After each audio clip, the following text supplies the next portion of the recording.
read the first 2 books of Frieda McFadden's The Housemaid series so that you don't have to. Although, I feel like maybe you should. Hello, if you are new here, because typically I do not do book content. This is my dive into the book content world, so most of you probably are new here. My name is Kendriana, you can call me Ken, and today I'm going to be starting a series where I read books and I just tell you what happens. So if you plan on reading these books, I would exit now because I'm going to get into it with you. We're going to get into the nitty-gritty, we're going to talk about it all, and I don't want to spoil the plot for you if you're someone who needs to go into a book blind. But if you're someone who just wants me to take these books and wrap them up into one pretty bow for you, that's what I'm about to do with a little bit of commentary, because come on. I hope we can become besties. If you guys want to see more content like this, stick around because I'm going to start making more book content. I want to move away from the life of like trying to be one of those creators who just wants to show you like, oh, look at me living my wonderful, awesome life. And I want to start actually diving into a lot of my hobbies and sharing those things on the internet. And reading is one of my favorite hobbies. But without further ado, let's begin. And obviously we have to start out with the first book, The Housemaid. First of all, I want to say this is the book that got me back into reading. I was in a slump that lasted for 4 years. Like, I was not reading. Okay, it was more like 3 years. When everyone else was like deep into Colleen Hoover, I was one of those girls. I was all over it. I was like, yes, Miss Hoover. Now, I don't know why, but these days, whenever I pick up a Colleen Hoover book, I just can't do it. I still haven't read Verity because I got like 2 chapters of the way in. I think when that one guy's head was run over by a truck in the beginning of the book, that was just too much for me. Like, it was too much happening all at once, and I'm like, wait, I just opened the book. One of these days, I'll probably go back and read it, but today is not that day because today, this is the book we're diving into. This book starts out in the prologue, and the first sentence of the book is literally, if I leave this house, it'll be in handcuffs. We don't know who this is talking. It never specifies who is this human and what did they do. All we know is that the police are there. They are interrogating this person, and there is a body upstairs. So we know whoever this is, they did something they were not supposed to do, and the police want to know what is going on here. So the prologue is only like 2 pages long. We dive into chapter number 1, and this is 3 months before the body was found. So in this first chapter, we meet 2 people who are going to be some of the biggest characters in this book. First, we meet our main character. Her name is Millie, and I want y'all to know throughout these books I am rooting for Millie. I'm like, yes, I'm eating her up. I love her. But Millie is at a meeting with Nina Winchester, and it is for a housemaid position. We discover that Millie has been living in her little Nissan. She is homeless, she is jobless, she has no money, so even if she wanted to go and get just like a small rundown apartment, she can't do it. And Nina is going on and on about the details of this job, so obviously she'll be keeping the house clean. If Nina's daughter Cecilia needs a ride somewhere, like to practice, then she needs to make sure Millie can be able to do that. She is just giving her the 411. It is just a basic, typical housemaid nanny position. This job is literally offering so much money that Millie just wants it so bad, but there's something in her past that's like keeping her from getting other jobs. So she is super nervous that Nina is going to run a background check and she's going to figure out who she is, and she's not going to get the job because she's gone for other jobs, even a job at a freaking burger place, and they wouldn't give her the job because of her background. So obviously she's done something bad in her life. We just don't know what it is yet. The interview is done. They say their goodbyes. Millie goes back to her Nissan. She continues on living her life. A week has passed. She hasn't heard from Nina yet. All she's heard from is that burger joint, and it's just them telling her, hey, we're not going to give you this job. We discover that Millie has been to prison before. She just got done serving a 10-year sentence in prison, which sounds insane because I'm like, girl, 10 years. I know for a fact that's mandatory for manslaughter, so I need to know, what did you do? At this point, I need Millie to tell us, and tell us fast, because I need to know, am I rooting for you? Are you the good person in the story, or are you this evil, sadistic person? I need to know. But good news, chapter 2 ends with Nina finally calling Millie back. Millie got the job. Hallelujah, Millie got the job. Or is it hallelujah? Because girl, we still haven't forgot about that manslaughter charge. So the next morning, Millie arrives at the Winchester home, and she is just excited to start this job, start making some money so that eventually she can move out of her car. But it's actually a live-in position. So this is great because anything is better than the back seat of her Nissan Altima. It's not even like a Nissan Rogue. Like, there's no room to spread your legs out. There's just something really weird and off-putting about this room that Millie's gonna be staying in. First of all, it's in the attic. That alone gives me the heebie-jeebies because I get really claustrophobic in small spaces. So I'm just like thinking about this, and I just know I would be having just like a panic attack. But in this room, the only things that are in there are a cot, a dresser, and then there's a blue bucket in the closet. There's also a mini fridge, and in that mini fridge, there are 3 small bottles of water. But the weirdest, most off-putting thing about this room, and something that sent chills down my spine when I first read it, was that the lock for the room wasn't on the inside. So like where you could like lock your room from the inside if you don't want anyone in the outside getting in, the lock is on the outside. So you will be locked in. If someone locks it, you are locked in until they come back to get you. And right there, I would have been like, I'm so sorry, but I'm gonna decline the live-in part of this. I will live in my car. But Miss Millie's like, anything is better than the car I've been living in. And then before that, she was living in prison. So like this little room is all hers. That's better than what she had been living in for the past 11 years. What's also weird is that when she first gets the property, before she even walks in and sees this interesting room she's going to be living in, she sees that a gardener is there. He's tending to the yard, he's doing his thing, and she strikes up a conversation with him. He doesn't speak English, he only speaks Italian, but she notices that like he's frowning, he's giving her these looks, kind of like, girl, get out of here. And he's about to tell her something. He's trying to articulate a sentence, and she can tell that like it's important, but he's cut off because that's when Nina comes outside. She's like, Millie, let's go. And that's when she goes to the tour of the house and she sees the little cell that she's going to be living in, if you will, because it can't be classified as a room. It's so small, it's not a room. That's when Nina comes outside. She's like, Millie, and she gives her the tour of the house and shows her room. But there was something that he said when he was talking to her that kind of stuck with her, something that like made the hairs on her arm stand straight up. He said the word pericolo. I can't do an Italian accent, so I don't know if that's even the right pronunciation. When she Googled this word, because another thing, Nina is such a kind boss. She supplied her with the newest iPhone on her first day. When she translated this word, pericolo, it translates to danger. So the gardener, his name is Enzo, he's obviously trying to tell her something. She just can't, she can't put it together. She doesn't know what is dangerous. But alas, she needs the money. She doesn't care. She throws it in the back of her head and she goes on about her day. Her first day on the job, she spent 7 hours just cleaning. When she came for her interview, the house was beautiful. It was spotless. It was immaculately taken care of. Like, it looked like someone got down on their knees and scrubbed the baseboards with a toothbrush. I really need to do that this weekend. My baseboards are disgusting. But now on our first day of work, it's like someone purposely went through and they destroyed everything that they could get their hands on. Like, this house is disgusting. It's not even kind of put together. It literally took her hours to get it clean, but you know what? She was grateful because she had a job, she had something to do, she was making money, and at the end of the day, she had a bed to go and lay her head on, and she hadn't had that in months. So she met Cecilia for the first time, and the best way I can describe this little girl is brat. She is a brat. She is entitled. She is rude. And Millie felt the same way, but she just gritted her teeth and she's like, hello.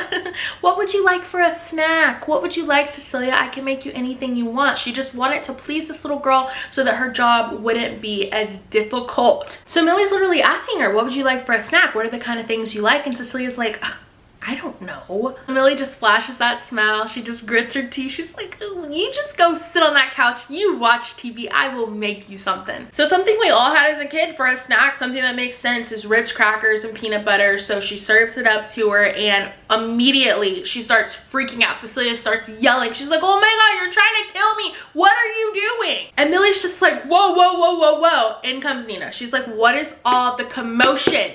Cecilia's like, Mom, the nanny is trying to kill me. She's trying to kill me. She's trying to feed me peanut butter and I'm gonna die. And that's when Nina gives her a look and she's like, what are you doing? Like, what are you doing?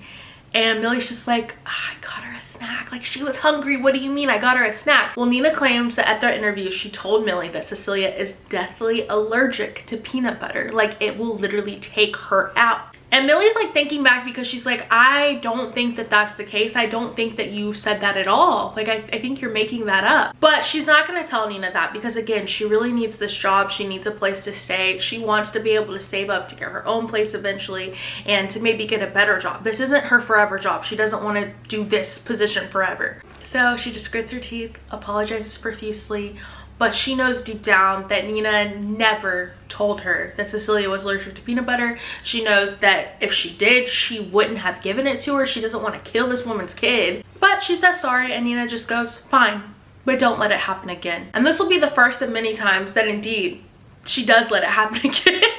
Like more stuff goes on and Nina's like, what the, are you just incompetent? What is wrong with you? Then they just continue on their day. Millie makes dinner, and this is when she meets Andrew for the first time. She looks at him and she just thinks that he is hot stuff. Like, he is good looking, he's beautiful, God sculpted him himself, which makes her look at Nina and just be like, what does he see in you? Because it's not that Nina's not a beautiful woman, it's just that like she's not Andrew level beautiful, you know? Millie's words, not mine. And Nina and Andrew just seem to be like the it couple. They just seem to be perfect. Like, he gets home from work and he's like, oh, I missed you, and she's like, I missed you more. He's like, no, I missed you more. And it's just like that nauseating love that like secretly everybody wants, but when you're just like a jealous outsider looking in, you're like, oh my god, shut up, y'all are so annoying. Amelia's done cooking dinner. Andrew's like, hey girl, you want to join us? And she's like, no, I'm gonna go up to my room and eat, thanks, bye. So this is Millie's first night sleeping in this bed, sleeping in this room, and it's weird because she gets up in the middle of the night, she goes to twist the doorknob because she has to pee,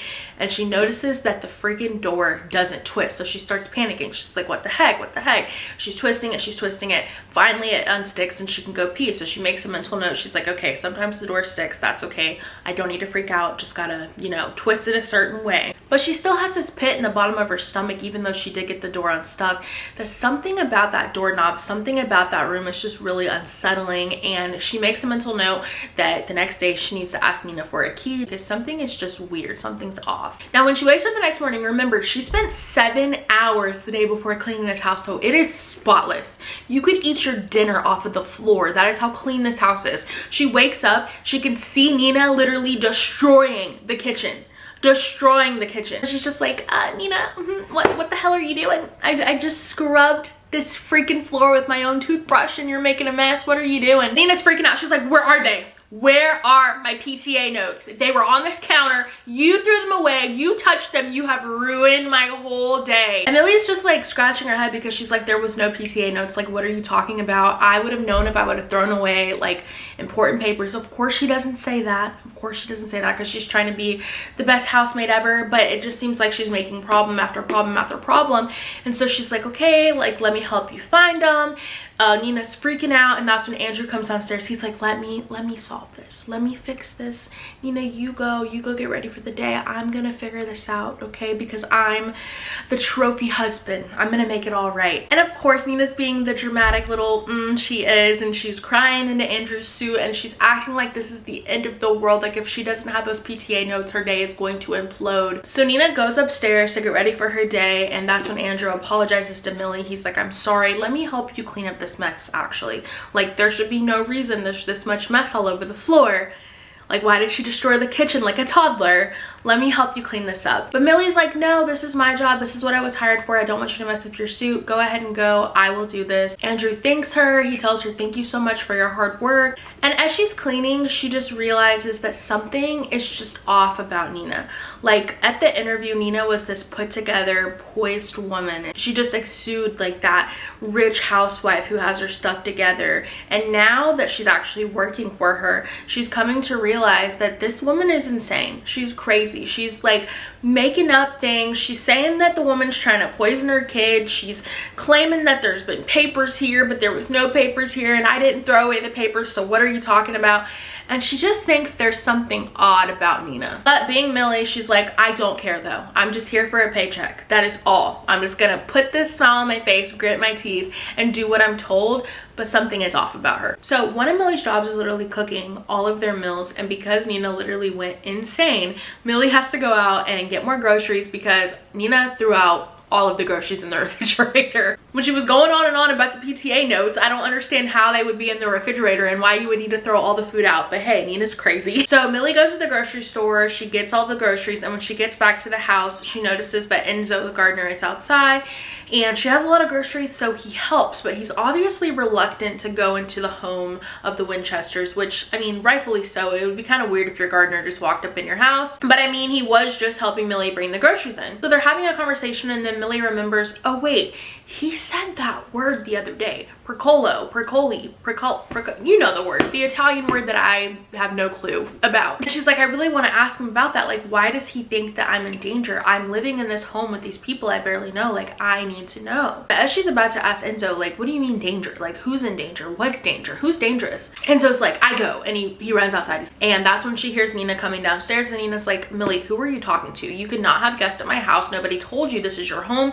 You just live here. You just take care of the house. You do not have guests at my home. She's like, if you want to have anyone over, you need to let me know first. Which, like, yeah, that's fine. If I feel like if I owned a home and like I had a nanny living with me, I'd probably also be like, hey, I just want to know if you're gonna have people over. But I wouldn't say you couldn't have people over. Like, I just want to know who's going to be in my house. But then Nina notices something else. Since Millie started working here, she hasn't been wearing the glasses that she was wearing when she interviewed. When Millie interviewed with Nina, she made sure that she wasn't dressed in like a provocative way. Like, she didn't want Nina to think like, oh, you were going to take my husband. You're going to try to do something with my husband. So she wore this outfit that kind of resembles like a librarian, and had her cute little reading glasses on and had her hair back in like a bun ponytail type of situation. In her words, she just wanted to look as plain as she could. But Nina notices, okay, you've been living here for like a week now and you have not wore these glasses. Like, where are these glasses? Because when Millie first moved in, she told her, oh yeah, I just have contacts in today. But now she has to admit, okay, I was just lying. Like, the glasses were like a fashion statement. For some reason, this pisses Nina off. She's just like, okay, so you lied to me. And Millie's like, well, yeah, I guess, like, I'm so sorry, I guess I did lie that time. And Nina plasters this frown on her face and she's like, don't ever lie to me again. Like, okay, mom. So again, Millie does what she does best. She grovels because again, she needs this job, and she apologizes. And that's when Nina looks her up and down and she's like, listen, I'm not paying you to flirt with the gardener. Nina strides out of the room and she slams the door shut behind her. She's had enough of Millie today. She needs her out of her face. So the night of Nina's PTA meeting comes, you know, the one that she freaked out about because she needed those papers. It was like do or die. And this night Millie makes just like a beautiful dinner. Like, she is proud of this creation that she made. The only other two people home right now are Andrew and then Cecilia, their daughter. And Millie just can't help but like looking at Andrew and just going, ugh, like, this is a man. This is a gorgeous,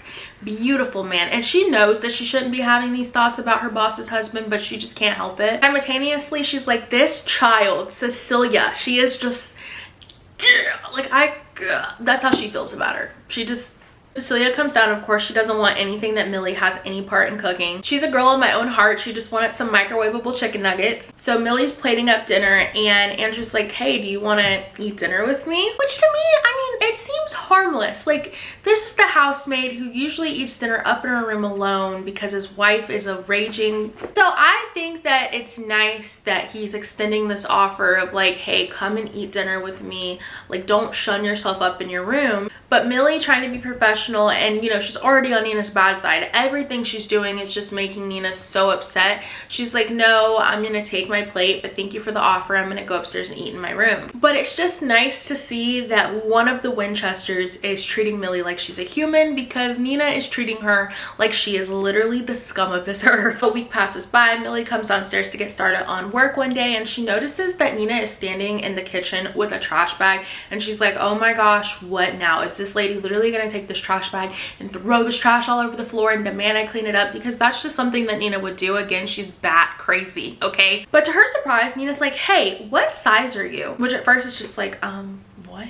But she's like, I'm a size 6. Nina's like, perfect. Here is this trash bag full of some of my nicest dresses. As you can see, I'm gaining weight, so they just don't really fit me that much anymore, but I think these will fit you perfectly. And at first, Millie's like, I don't know if I should do that. I don't know if I want these dresses. Like, you're already crazy. You're gonna literally accuse me of stealing them, even though you've given them to me. But Nina's like, nonsense, take them. This will be something nice to have. You don't have many nice things. Take them. And so Millie's like, thank you so much. This is very generous. If you ever want these dresses back, please let me know, because these are designer dresses. They are gowns. They are beautiful. Millie doesn't even know if she's gonna have a place to wear these dresses to. And Nina's just like, I'm I'm not gonna be able to get back down to that dress size anytime soon, especially because Andrew and I are having a baby.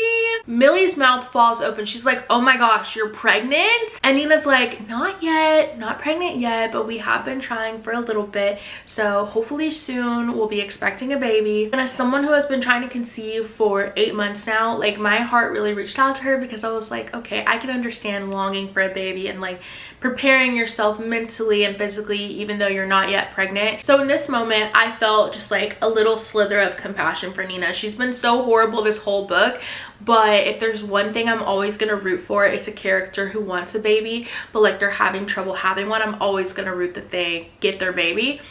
But she is still very odd, okay? She's still very odd. But I guess Millie's brain just doesn't work the way mine does, so she's just like, congratulations. Like, what do I say to that? Like, you're trying for a baby, what do I say to that? Nina's like, yes. Anyways, here's that key you asked for, because a few days ago, Millie did ask if she could have a key to her room. So Nina gives her a key, but then Millie goes, you know what? Another thing, I noticed that the window in my room doesn't open. It seems like it's been painted shut, like it won't budge. Because another important thing to note is that in this room, there's only one window and it's like this big, like a little circle where you can like barely see outside. It faces the backyard, so if you ever got locked in the room, good luck with anybody seeing you up there. Who's gonna be in the backyard unless it's like the gardener? So she's just like, is there any way we can also get that window fixed? I feel like that's a fire hazard. And Nina's like, that's not a fire hazard. So Millie's like, okay, but like, shouldn't the room have a window that opens? Like, it gets stuffy up there. Even if it's not a fire hazard, like, I'm in the attic. It's hot. Like, I'm burning up, lady. This woman is just something else, y'all, because she's like, okay, like, I'll have someone come out and look at it. But then she looks down at the floor, can see the trash bag full of dresses that she just gave Millie. And she's like, Millie, that's so rude. Pick that trash bag up. Like, I just gave you those dresses. Treat them right. And so, of course, again, Millie being friggin' Millie, she just sighs. She's like, oh, I'm sorry. And then she notices that Nina just gives her this look like, oh my God, you're so annoying. What am I gonna do with you? So we're on to chapter 11, and Nina tells Millie that she needs her to hurry, go pick up Cecilia from school. She was gonna do it, but something came up. She really needs Millie to go and do it. She tells her, okay, Cecilia is at Winter Academy. I need you to go get her at 2:45. Do not be late. But when she looks up Winter Academy, nothing comes up in the Google Maps. Not in a 50-mile radius of them, at least. Like, it's not a school. And so Millie's pacing because she's like, okay, for sure if I don't get Cecilia, like, Nina is going to wring my neck. She's tired of me messing up. She's tired of having to tell me stuff multiple times. I need to figure this out. So she's looking through the house. She's trying to find any little slither of paper that will tell her, like, what is this girl's actual school? Because her mother obviously has no idea what school she goes to. So finally she finds like a schedule that's in the kitchen that has the name Windsor Academy on it, not Winter. But she is confident that Nina said Winter Academy. Like, for sure that is what she said. She doesn't have time to wonder, like, did she purposely tell me the wrong name, or did she accidentally do it, or did I hear it wrong? She doesn't have time. She has 15 minutes to go and get Cecilia, or she is going to have her butt handed to her. Like, Nina is going to give it to her and then fire her. And when she gets there, she has no idea where to pick up Cecilia from, so she's asking other parents. She's like, hey, what exit do the fourth graders come out of? Like, I'm looking for Cecilia Winchester. This is my first time doing this. I don't know what I'm doing. So she finds some moms that show her where to go, and they're like, oh, you must be the new maid. And Millie's like, actually, girl, I'm a housekeeper. I'm not just the maid. And there's this brunette there, and she's snickering. She's like, haha. So how's it working out? And Millie just says it's great, because she's not about to give them the dirt on her new boss and how freaking insane she is. The brunette looks at her redheaded friend and they exchange a knowing look, like, there's no way it's going great. I can see all through you. You're lying. So the redhead says, so Nina isn't driving you crazy yet? Because they know that there is no way things are just going great. So again, Millie being Millie, she's just like, what do you mean? Like, what do you mean are things going great? Why would they not be going great? And the brunette is just like, oh, Nina is just a little bit high strung. The redhead goes, oh no, Nina is nuts. She's crazy. She is cuckoo for bananas. She's not just high strung, she's insane. And Millie's just like, what? Like, what do you mean? Because obviously she wants to dig up the dirt. She has had this feeling in the pit of her stomach since her first week. Like, there is something off about Nina, and now she needs to know. She's digging for dirt. She tried to get some dirt out of Enzo. He's obviously terrified out of his boots, and so who better to tell her what's wrong with this lady than the women she spends some of the most time with? But the brunette elbows the redhead, and she's like, nothing. It's like she's just joking around. So even more people who won't give her the 411 on what Nina's really really like, and it's driving her nuts because she just wants to freaking know. But at that moment, Cecilia walks out. They have to cut their conversation short. But Cecilia just walks right past her. So Millie's like, Cecilia, Cecilia, I'm here for you. She's like running towards her. She's like, Cecilia, your mom sent me to come and get you. Let's go. And Cecilia's like, no, she didn't. I have karate practice today. Sophia's mom always takes us. There's no way my mom told you to come and get me. That's just not true. Sophia's mom comes over. She grabs Cecilia's hand. She's like, you ready for karate, girls? She like gives Millie a look. She's like, what are you doing here? She's like, every Wednesday I take the girls to karate. Like, you must have got it wrong. There's no way Nina would tell you that. There's no way Nina forgot. Like, you got it wrong. Millie's literally about to cry because she feels like she's going insane. She's like, no, I didn't. Like, she told me to come and get her. There's no way I got this wrong. I heard her. I took the call. I heard her say like, thank you so much and be so grateful that I was gonna do this. There's no way that I got this wrong. So Sophia's mom is like, let's clear this up with Nina, shall we? She calls her. Nina says, yeah, I'm so sorry. My housemaid's a freaking idiot. I did not tell her to do that. She's just like, I don't know what is wrong with that girl. And Sophia's mom is on the phone like, exactly, I know. It's so hard to find good help these days. She looks at Millie. She's like, well, as I thought, Nina didn't tell you to come and get her. I will be taking the girls to karate. You are dismissed. She said that you never told me to come and pick up Cecilia and you wanted Cecilia to go with her to karate practice. And she's just like, I guess I'll go home then? Nina replies back, yeah, why on earth did you think I wanted you to go and pick up Cecilia? Like, why on earth? I don't know. Maybe because you called me. Maybe because you said, oh my God, this is dire. I need you to go and pick up Cecilia. I can't believe I forgot.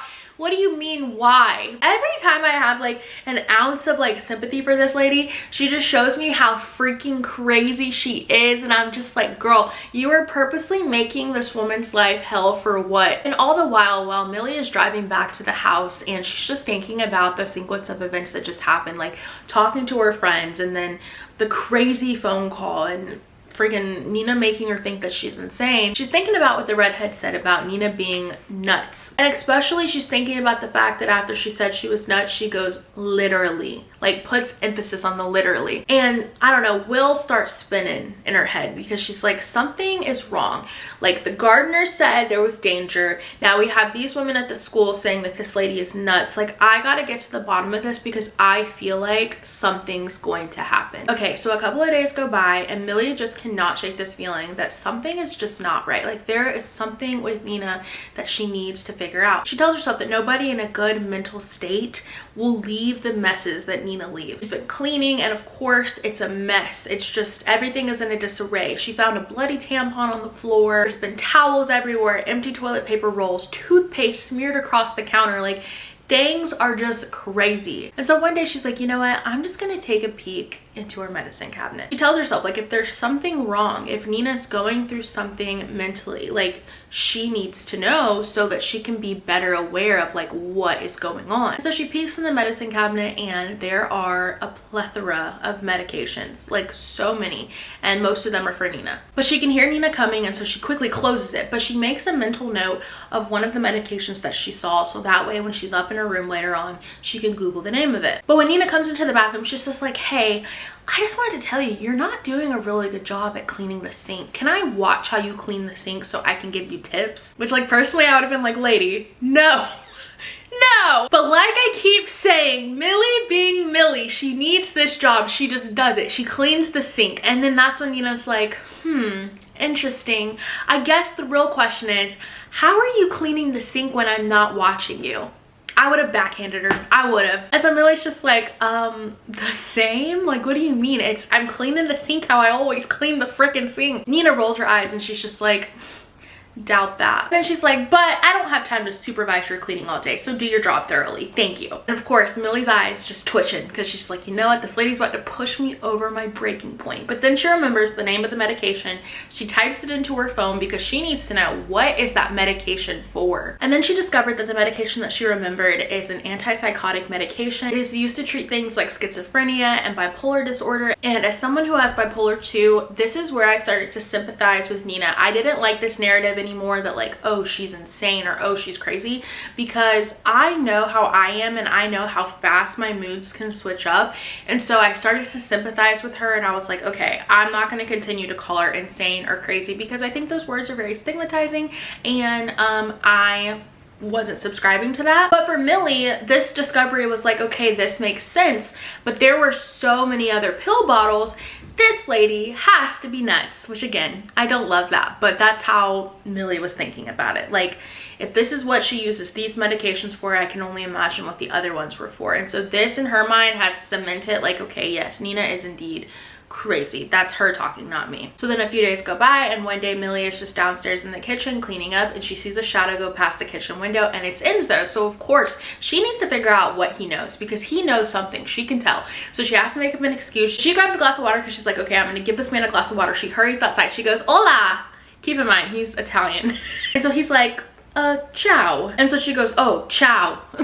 I think the dialogue from Enzo is probably some of my favorite in the book, because when I read his dialogue, it's just like, oh, you silly Americans. It's how I like see it, and I just think it's so funny. He has some of my favorite lines in the book. He is one of my favorite characters. I just love him. But Millie clears her throat and she's like, I bought you some water. She's like, how do you say? And he's like, aqua. I think, I don't know. I think that's, it looks like agua, but with a C, so aqua. And Millie's like, yeah, that, I bought you some. And in her mind, she's like, this is going great. This is perfect. I am setting him up to tell me everything he knows. Meanwhile, this is going awful. But Millie, she's confident. She's like, he's gonna spill his guts. She's like, do you, have you, how many years have you worked here? He's sipping his water. He's like, Tree Annie. And remembering that she has no idea what he's saying, he goes, 3 years. Millie's just tensing up because she just doesn't know how to phrase the questions that she's trying to ask without scaring him off. So she's like, Nina, do you think that Nina is, I mean, do you like her? And Enzo's just looking. It's almost like he's trying to think about what he's gonna say, and he's sipping his water, and he's really sitting on this question. And then Enzo just like narrows his eyes at her, almost like, you've asked too much, I'm done talking to you. He takes a long sip of water, he gives it back to her, then he picks up his shovel. And that is when Millie realizes whatever Enzo knows, he is not going to tell her. He's not going to spill the beans, at least not right now. Like, he has shut down, he is done talking to her. He didn't even really want the water. Like, why'd you even come out here? I don't want any part of your mess. You took this job you knew you shouldn't have. Don't get me involved. So now we're into chapter 14, and at this point, Millie has been working for the Winchesters for 3 weeks now, and she has her first meeting with her parole officer since she moved in. And of course the Winchesters don't know where she's going, but she purposely waited to plan her off day for this day. Also, if you can literally hear what sounds like construction going on in my house, it is literally my cats going crazy. I apologize. And really, this whole meeting is just a big snooze fest, and I feel like it was a waste of 4 pages. Like, who cares? This meeting, she just tells her parole officer, like, I got a new job, this is where I'm living, these are the people I'm working for. And the parole officer is just like, you should get some friends. You should go out and do something. She's like, maybe you should date. You're cute, date someone. And Millie is not amused by this. She just wants to work, make money, and keep her head low. And understandably so. Like, she literally just got out of prison after doing 10 years. She just wants to get her feet on the ground and really focus on building her life back up. So I could completely understand not wanting friends or to get in a relationship. She's just trying to work on herself for a little bit. That night, she's at the Winchester's house and everyone is sleeping. She loves this time of night because this is when she can sneak down to the living room, watch Family Feud, and not disturb anyone because everybody's sleeping. Normally she feels uncomfortable using things like the TV because it's like weird, but when everybody's sleeping, nobody else is going to use it, so she might as well sit down, watch some Family Feud, and just unwind. She has trouble sleeping because obviously after doing so much time in prison, she's just a little bit uneasy, and so this is a great way to unwind for the night and just have a little bit of entertainment. But on this night, Andrew's awake and he comes to the living room and they watch Family Feud together. Now listen, while I was reading this, I wasn't rooting for these two to be together because as a married woman, I would feel really uncomfortable if I hired a housekeeper and my housekeeper started sleeping with my husband. So in no way was I rooting for these two to be together. However, I saw the writing all over the wall. I was like, that is where this is about to go. They are about to get together. It's about to get spicy. And I swore it was gonna happen in this moment, but it didn't. They were just watching Family Feud, guessing the answers together. Like it really would have been wholesome if it didn't also feel dirty at the same time. Like, it kind of just, I don't know, it made me feel a little bit uneasy because it's like his sleeping wife is right there, and no matter how crazy she is, she still deserves the decency of her housekeeper not sleeping with her husband. So Nina wakes up in the middle of the night. She comes to the living room and she sees the two on the couch. And of course, Andrew being Andrew, he treats it like it's nothing. He's just like, oh, hey, babe, like, what are you doing? And Nina like looks between the two of them and she's like, I could ask you the same thing, honey. Like, what are you doing? It's the middle of the night. Why aren't you in bed, babe? And Nina cuts her eyes at Millie. She's like, Millie, why don't you get a TV for your own room? This is the family room. Andrew's like, hey, like, what's wrong with Millie using the TV? Like, we weren't using it. What's the issue? He's like, if nobody's around, she can watch this TV. Nina's like, ugh, well, you're around. And she's like, also, don't you have a meeting first thing in the morning? Maybe you should go to bed. Andrew stands up. He sucks in his breath and he's like, you know what? You're right, Nina. I should be in bed. Thank you for always knowing what's best for me. So Andrew gets up, he goes to the room, and Nina directs her attention to Millie. She's like, yeah, by the way, Millie, if you're gonna be wandering around the house, put some appropriate attire on. Because remember, it's 1 o'clock in the morning. Millie has like a t-shirt and some shorts on. And like I keep saying, Millie being Millie, she's like, oh yeah, of course, I'm so sorry. I just thought everybody was gonna be asleep. Like, I didn't think I would run into anyone. And Nina's like, really? Would you really wander around a stranger's home in the middle of the night? A stranger's home. So Millie's like going to say something, but then she's cut off. She was gonna mention how like, hey, this is also my home. Like, I live here. I know I live in the attic, but like, this is my home too. Before Millie can even get a word out, Nina looks at her. She's like, stay up in the attic. After everyone else goes to bed, stay up in that attic. She's like, the rest of this house is for my family. Do you understand? This part of the book, I just so badly wish that Millie would grow a backbone, but instead she just goes, I understand. You know what? I can't fault her because she's poor. She's freaking poor. Like, she needs this job. She needs the money. She needs a place to live. So I can't fault her, but before she can go back upstairs to the attic and go to sleep for the night, she wants to apologize. She wants to make sure that Nina knows nothing was going on between her and Andrew. But before she can even get her full sentence out, she's like, listen, Nina, I just wanted you to know, me and Andrew. And Nina stops her. She's like, he would never, sweetheart. I mean, I know that's right, but also wow, you're rude. Nina turns around, she goes back to her bedroom, and that is when Millie realizes that she is literally gripping this glass of water she had in her hand so hard that it breaks. Glass goes everywhere, and she's like, okay, I need to get this cleaned up. Nina can never know I broke this glass. This is just one more thing for her to be mad about. And that's when she thinks to herself, next time I'll have to be more careful. And I'm just like, next time?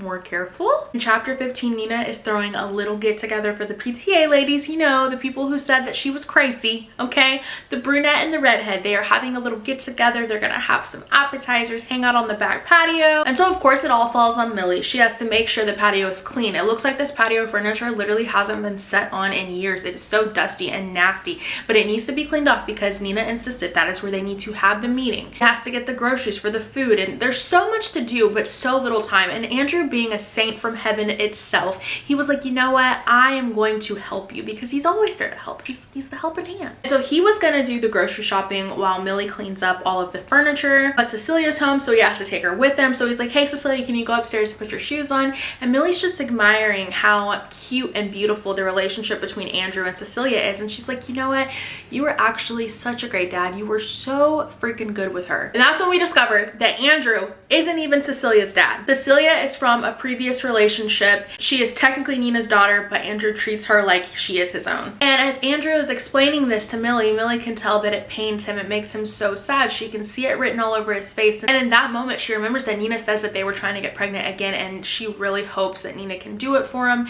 because she can just tell that he longs for a kid that is biologically his own. And the Winchesters have all of the resources in the world. They have enough money to make it happen. But again, Millie tells herself, that's none of my business. Let me mind my business. The PTA party is going on, and it is safe to say Millie hates all of these PTA ladies. They are all annoying, they're all condescending, they're all stuck up, and she just does not like them. This whole meeting, like, Millie has just been listening to these women talk, and they're just so rude to each other, but like underhandedly rude to each other. And she's watching as these other women are watching Nina eat these hors d'oeuvres. She is stuffing her face, okay? She's a girl after my own heart, because if there is a little get together, a little girls brunch, I'm gonna be snacking on the appetizers. Like, those are my favorite things. I wanna try everything. So the conversation moves away from talking about like this filled day that they need to put together together to all of a sudden now they're talking about the help. They're talking about the housemates that they all have. They're talking about the gardening people. It just so happens everybody uses Enzo. These women are crazy over Enzo. He's so attractive. They all just like, they want a little piece of him. And of course, Millie's outside. She's helping. Anytime they need something, she's there to get it for them. And it's important to note that throughout this book, like, Nina has insisted that Millie calls her Nina. She doesn't want to be called Mrs. Winchester. She's like, you can call me Nina. But at this luncheon, whenever Millie addresses Nina, she's like, Nina, do you need this? Do you need that? And Nina straight up looks at her and goes, Millie, call me Mrs. Winchester. I've told you this before. You actually told me the opposite. So again, more weird behavior on Nina's part. But as Nina's sitting here with these women and they're all talking about their housekeepers and their gardeners and their butlers and their nannies, she goes, yeah, we're gonna need more help, especially when me and Andrew have another baby. And so all the women are like, oh my God, I knew it. I knew you were pregnant, which is like the worst thing to freaking say to a woman, because like, until she explicitly tells you, like, don't even when she explicitly tells you, don't say I knew you were pregnant, because in my mind, I'm gonna be like, oh, did you think I'm like getting bigger? Like, what do you mean you knew I was pregnant? Like, to me, you just don't say stuff like that. But they're all freaking out. They're like, oh my God, this is so great. I called it. I could tell. They're like, I know you guys have been wanting a baby for so long, and Andrew is such a great dad. And Nina's like, no, I'm not pregnant yet, but I will have a baby by the end of the year. Trust me. And Millie can tell that her eyes are getting a little bit moist. Nina dashes in the house because the women are just like cooing over how amazing of a dad Andrew is and how it's going to be great when they have another baby. And I guess Nina just got really emotional, runs in the house to sob. She's like, will you ladies excuse me? And when she runs in the house, these women are sitting there and they're just like, oh my God, she's so embarrassing. They're talking about how she needs to hire a nutritionalist and a personal trainer because they thought she was pregnant because she gained so much weight. They're just talking about how they have no clue how Andrew is still with somebody like her because he's such a hottie, and they heard that they have an airtight prenup and she better watch out or he's gonna leave her for someone more attractive. And one of them makes a comment about Millie. They say if they were Nina, they wouldn't have hired such an attractive housekeeper. And that's when a thought crosses Millie's mind. She thinks, I mean, yeah, like if Andrew was single, I would be interested. He's attractive, but he's not. So for right now, Nina has nothing to worry about. Yeah. Interesting. On the next chapter, Nina and Andrew are coming home from an appointment with the fertility specialist, and in this part of the book my heart really hurt for Nina because they found out that Nina can no longer have children. It doesn't really explain like why, like what the doctor's explanation for this was, but they can't have children. And so when Andrew and Nina come into the house, of course Nina is pissed, and of course she's directing all of her anger towards Millie, as she always does. But Millie can see that her hair is a disarray, there's makeup all over her face, she's obviously been crying. Both her and Andrew looked very disheveled, as you can only imagine. So Millie just wants to reach a hand out and just make sure everything's okay. She's like, hey Nina, like, are you okay? And of course Nina flies off the handle. She's like, oh my God, can you ever just mind your business? Maybe you should start looking for another job. Like, I am in the midst of the worst day of my life and all you can do is run your mouth. Look for another job. Nina goes off to their room and Andrew apologizes on her behalf, and that's when he cues Millie in and just goes, yeah, it's not gonna happen for us. Me and Nina are not gonna be able to have a baby. It's not gonna happen. He's like, I love Cecilia like my own, but I really want a baby of my own. But it's not about me. I need to be strong for Nina. And he's like, I actually have an idea. There's a show on Broadway that she's been wanting to see.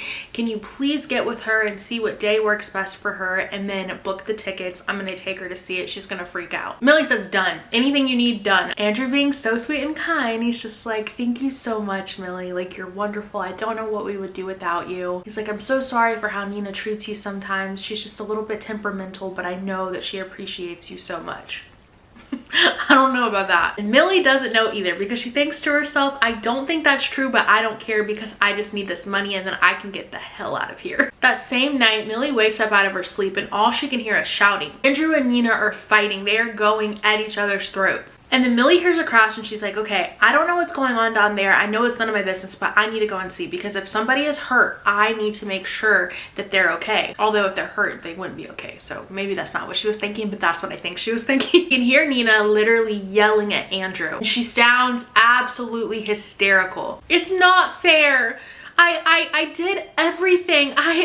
And Andrew's like, Nina, it's not your fault. It's not your fault. It is my fault. If I was younger, if I was a younger woman, I could have done this. Nina, you'd be better off without me. Come on, don't say that. It's true.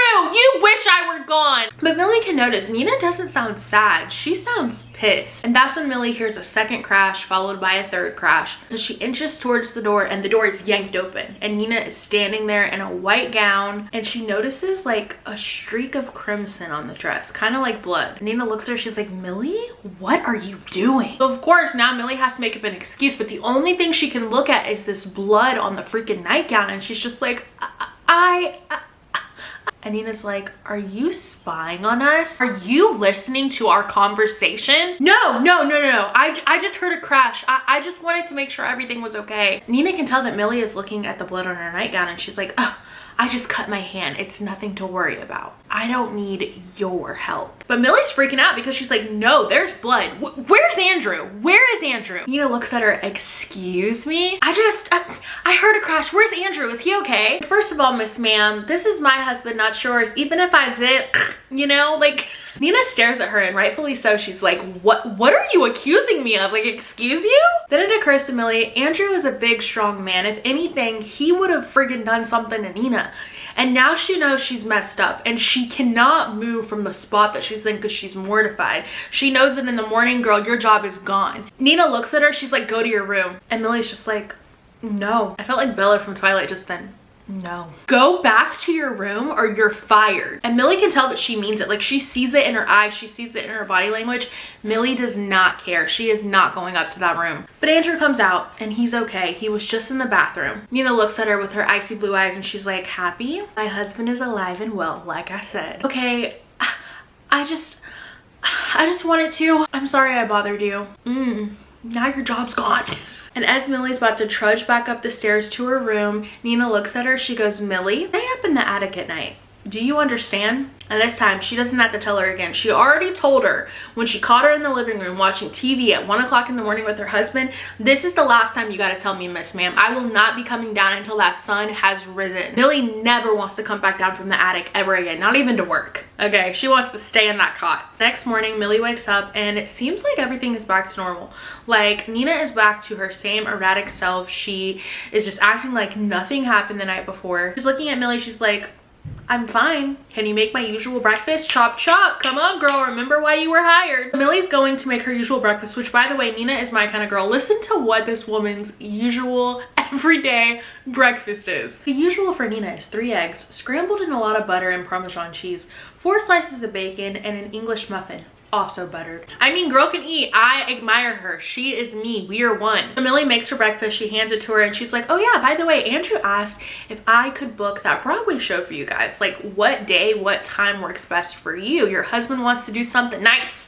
Don't make this difficult for me. And Nina's eyes just light up. She's like, oh, that husband of mine, he's so thoughtful and he's so wonderful and I love him. So Nina thanks and she's like, okay, I'm free a week from Sunday. And she's like, oh, can you actually watch Cecilia for me? Like, I'm gonna need someone to watch Cecilia. I was like, yeah, I'll watch Cecilia, don't you worry. And Nina's like, oh my goodness, thank you, Millie. You are the best. I really don't know what I would do without you. Okay, you have a very funny way of showing it, lady. Millie she can't stop thinking about just how messy Nina looks. Like, her shirt's wrinkled, she has a smudge of lipstick on her side of her face, she's eating these eggs and they're dripping down her shirt, and Andrew comes in and he just thinks that his wife is the most beautiful woman. He's just like, you look a mess and I love it. That is my kind of man, because if there's one thing about my husband, he could come home from work and I could literally look like a naked mole rat and he is still gonna tell me I look so beautiful today and he missed me so much.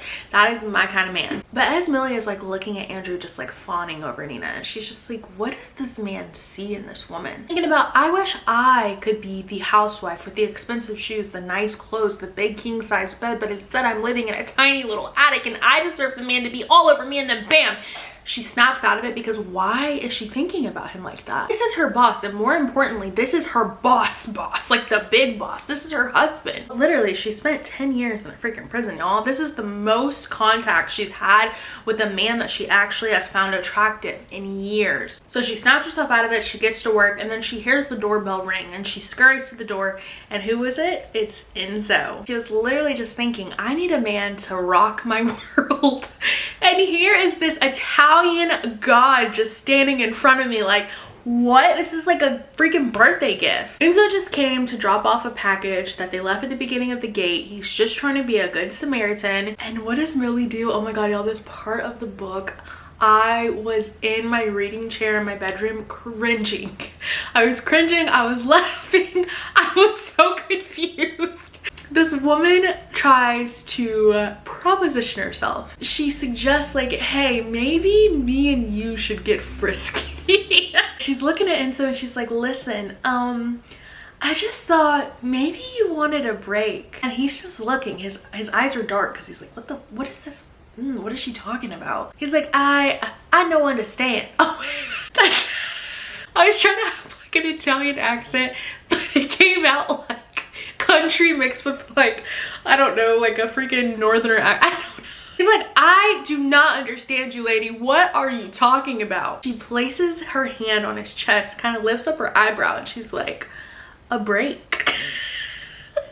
Like, what are you doing? And Millie is certain. She's like, this man is gonna pick me up. He's gonna swoop me into the bedroom and we're gonna get it on like Donkey Kong. No, that is not what happened because he's a normal man, okay? He's not just some object that you can use to satisfy this weird feeling that you have for Andrew. So he just starts going off in Italian, but it's like really angry, it's rapid, it's quick fire. He's like cussing her out, y'all. He's cussing her out. And of course it sounds so beautiful because it's Italian, but he's cussing this woman out. And so she doesn't know what to say. She's just like, I'm so sorry, because that's all that Millie knows how to say is sorry. This woman doesn't know how to say anything else but I'm sorry. Those are her two favorite words. So he's still going, throwing his hands up, freaking out, yelling at her, and she just doesn't know what to do. She doesn't know what kind of mess she just created. Like, I didn't mean to. He's like, I go now. I go now. He's like, right, of course. I'm so sorry. I was just being friendly. I didn't mean to. I'm so sorry. And thank you for the package. Grazie. And Enzo pauses at the door.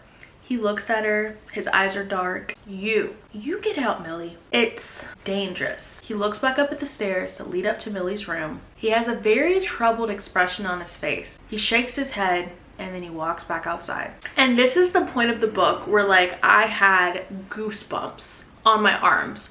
Because I was like, there is something about that room. Like when I first started reading it and we were introduced to this room, I felt some really weird vibes surrounding it. Whenever they first mentioned the blue bucket in the closet, that's what kind of gave me my first like warning signs, because I was like, I 100% feel like that bucket is used for someone to use the restroom in.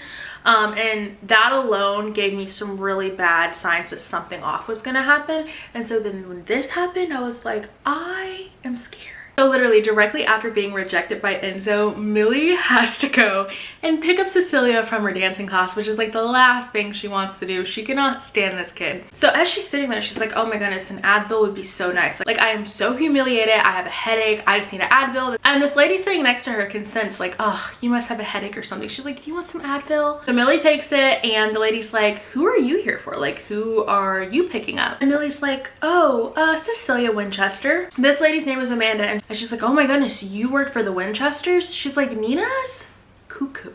And so Millie's like, how do you know? Like, how does everyone in this town know my boss is insane? Amanda's like, oh, everyone knows. Also, I get the feeling Nina is the jealous type. And her husband is really hot, don't you think? He's okay, I guess. So Amanda starts digging around in her purse trying to find this Advil. Millie's like, you know what? I'm just gonna straight up ask someone, why do you think Nina is crazy? Why does everyone keep saying this, but then they're not telling me how the lady's crazy? It's like, so why do people think that Nina's crazy? Amanda looks up, thinks for a moment, and she goes, you know, she was locked up in the loony bin for a while. Everyone talks about it. Millie kind of winced because the term loony bin is just so offensive. Like, it's not a loony bin, you bitch. Like, all of these women in this community just like piss me off. They make me so mad. So Millie just kind of plays into it. She's like, yeah, I come to think about it, I did hear something about that. Amanda chuckles. Cecilia was a baby then. Poor thing, if the police had arrived a second later. What? Amanda drops her voice a little bit. She's like looking around the room. You know what she did, didn't you? Millie's like, no. It was horrible. She tried to drown Cecilia in the bathtub. She what? Nina drugged her, threw her in the bathtub with the water running, and then she took a bunch of pills herself. Millie literally couldn't get words to come out of her mouth. This was insane. This was nothing like she thought people meant. Like, she thought when people were calling this woman crazy that maybe it was just a small meltdown because the lady who does her nails quit and that was her favorite one. She had no clue that this woman tried to kill her own baby. Yeah, Andrew was apparently at his office in the city, but he got worried when he couldn't get in touch with her, and he called the police, and they walked in and they saw everything that was happening. Thank God he called the police when he did. And this is when Millie realizes she has to start kissing Nina Winchester's butt because her life might literally depend on it. As you can tell, it's a new day. I needed a breather because y'all, stuff is about to go down. This book is about to get juicy. So in the next chapter, we see that Andrew's mother has sent a cute little early Christmas gift to Andrew and Nina. Come to find out, in the box is just a bunch of old baby stuff because, again, everyone in their life thinks that they're gonna have a baby. I guess they really haven't updated anybody on the status of their infertility yet. And so his mother had no idea that they didn't need these baby clothes. But Andrew, not wanting to trigger Nina, husband of the year, again, amazing, husband of the year. He takes the box of baby stuff and he puts it in the basement. And at the end of this chapter, there's a moment where Millie and Andrew's hands kind of like graze up against each other, like one of those numbers. As cliche as it is, she gets like this spark of sensation, like this electricity, and Andrew pulls his hand away. Which, okay, maybe I'm just looking into it too much, but I feel like if you don't have feelings for your housekeeper and you are a devoted husband, just like your hand brushing up against someone's wouldn't make you go, oh. But because of this little moment that they shared, now of course Millie cannot stop thinking about Andrew. She's trying her best to avoid him. She doesn't talk to him in the house. She doesn't want to be around him alone. But whenever she's alone, she has these thoughts of wanting to kiss him and canoodle with him and the whole 9 yards. Like, Millie is smitten with this man that she barely knows. Emphasis on barely knows. Not to mention, at this point, like, Andrew doesn't really know her. Like, we don't even know if the Winchesters know that she has a record because they kind of just gave her the job and never mentioned if they did a background check or not. But anyways, Millie is in the kitchen. She's cooking dinner for the Winchesters like she always does, and Nina comes in and she's like, oh my god, it smells so great in here, Millie. She's in one of her good moods. She is beaming and happy, and we don't ever see Nina like that, so it was pleasant to see that for once. So they start talking about these tickets that Millie bought for Nina and Andrew to go and see this Broadway show, and suddenly the good mood is down the drain because duh, it wasn't gonna last long. So Millie's like, oh my goodness, yes, I hope you guys have the best time. And Nina's like, I know, I can hardly wait all week, like I am so excited. And that's when Millie sits and she's just like, all week? Like, what do you mean all week? Like, the show is in 3 days. And stuff hits the fan. Stuff hits the fan because it always does with Nina. Like, nothing can ever be simple with Nina. Something always has to go wrong. Nina's like, 3 days? Millie, I asked you to book the tickets a week from Sunday. Like, I distinctly remember this. She's like, yeah, that is what she said. Like, we remember that. We read that. I have eyes. I know that's what I saw. So what's the issue? And even Millie's like, yeah, but you told me that over a week ago. So I booked them for this Sunday because a week from last Sunday would be this Sunday. What other Sunday would it be? And Nina's like, so you admit that I told you to book them for a week from Sunday, but you still booked them this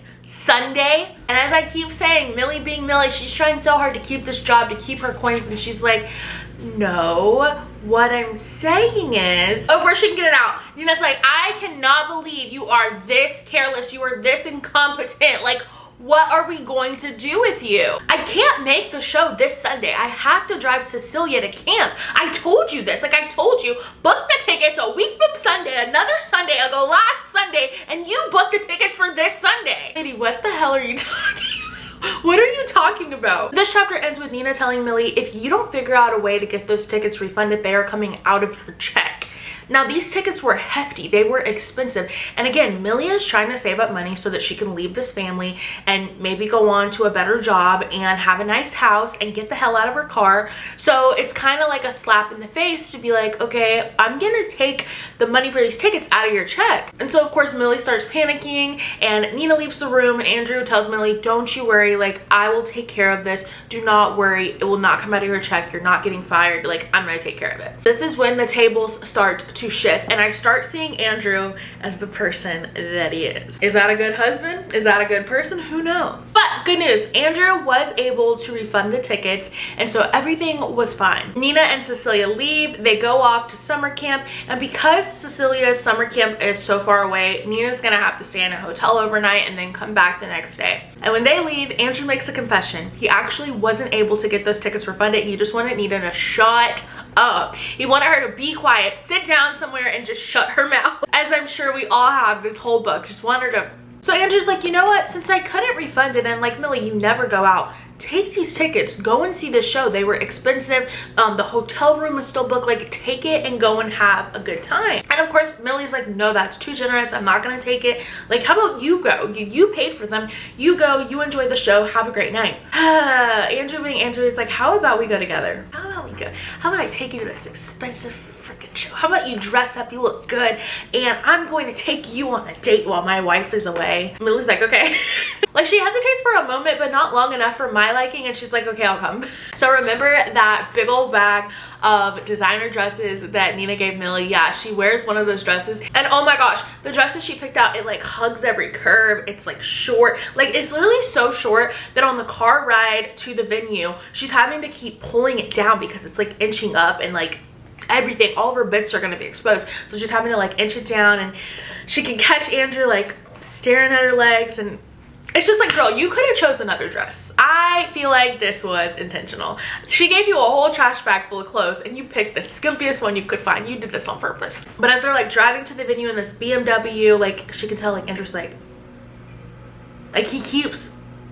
Also on the way to the venue, Nina texts, she's like, don't forget to take out the trash. Like, the trash guys are gonna come in the morning. Please don't forget to put the trash can at the bottom of the driveway. Please don't forget to do your job, Millie. I'm so sick of having to tell you to do your job. So after the show and dinner is over, yes, you heard me right, they watch this Broadway show, and then Andrew wines and dines this girl. He wines and dines her to like a exquisite meal and nice wine. He's like, oh, we're both kind of tipsy. Do you think maybe we should just stay in the hotel room since it's already paid for?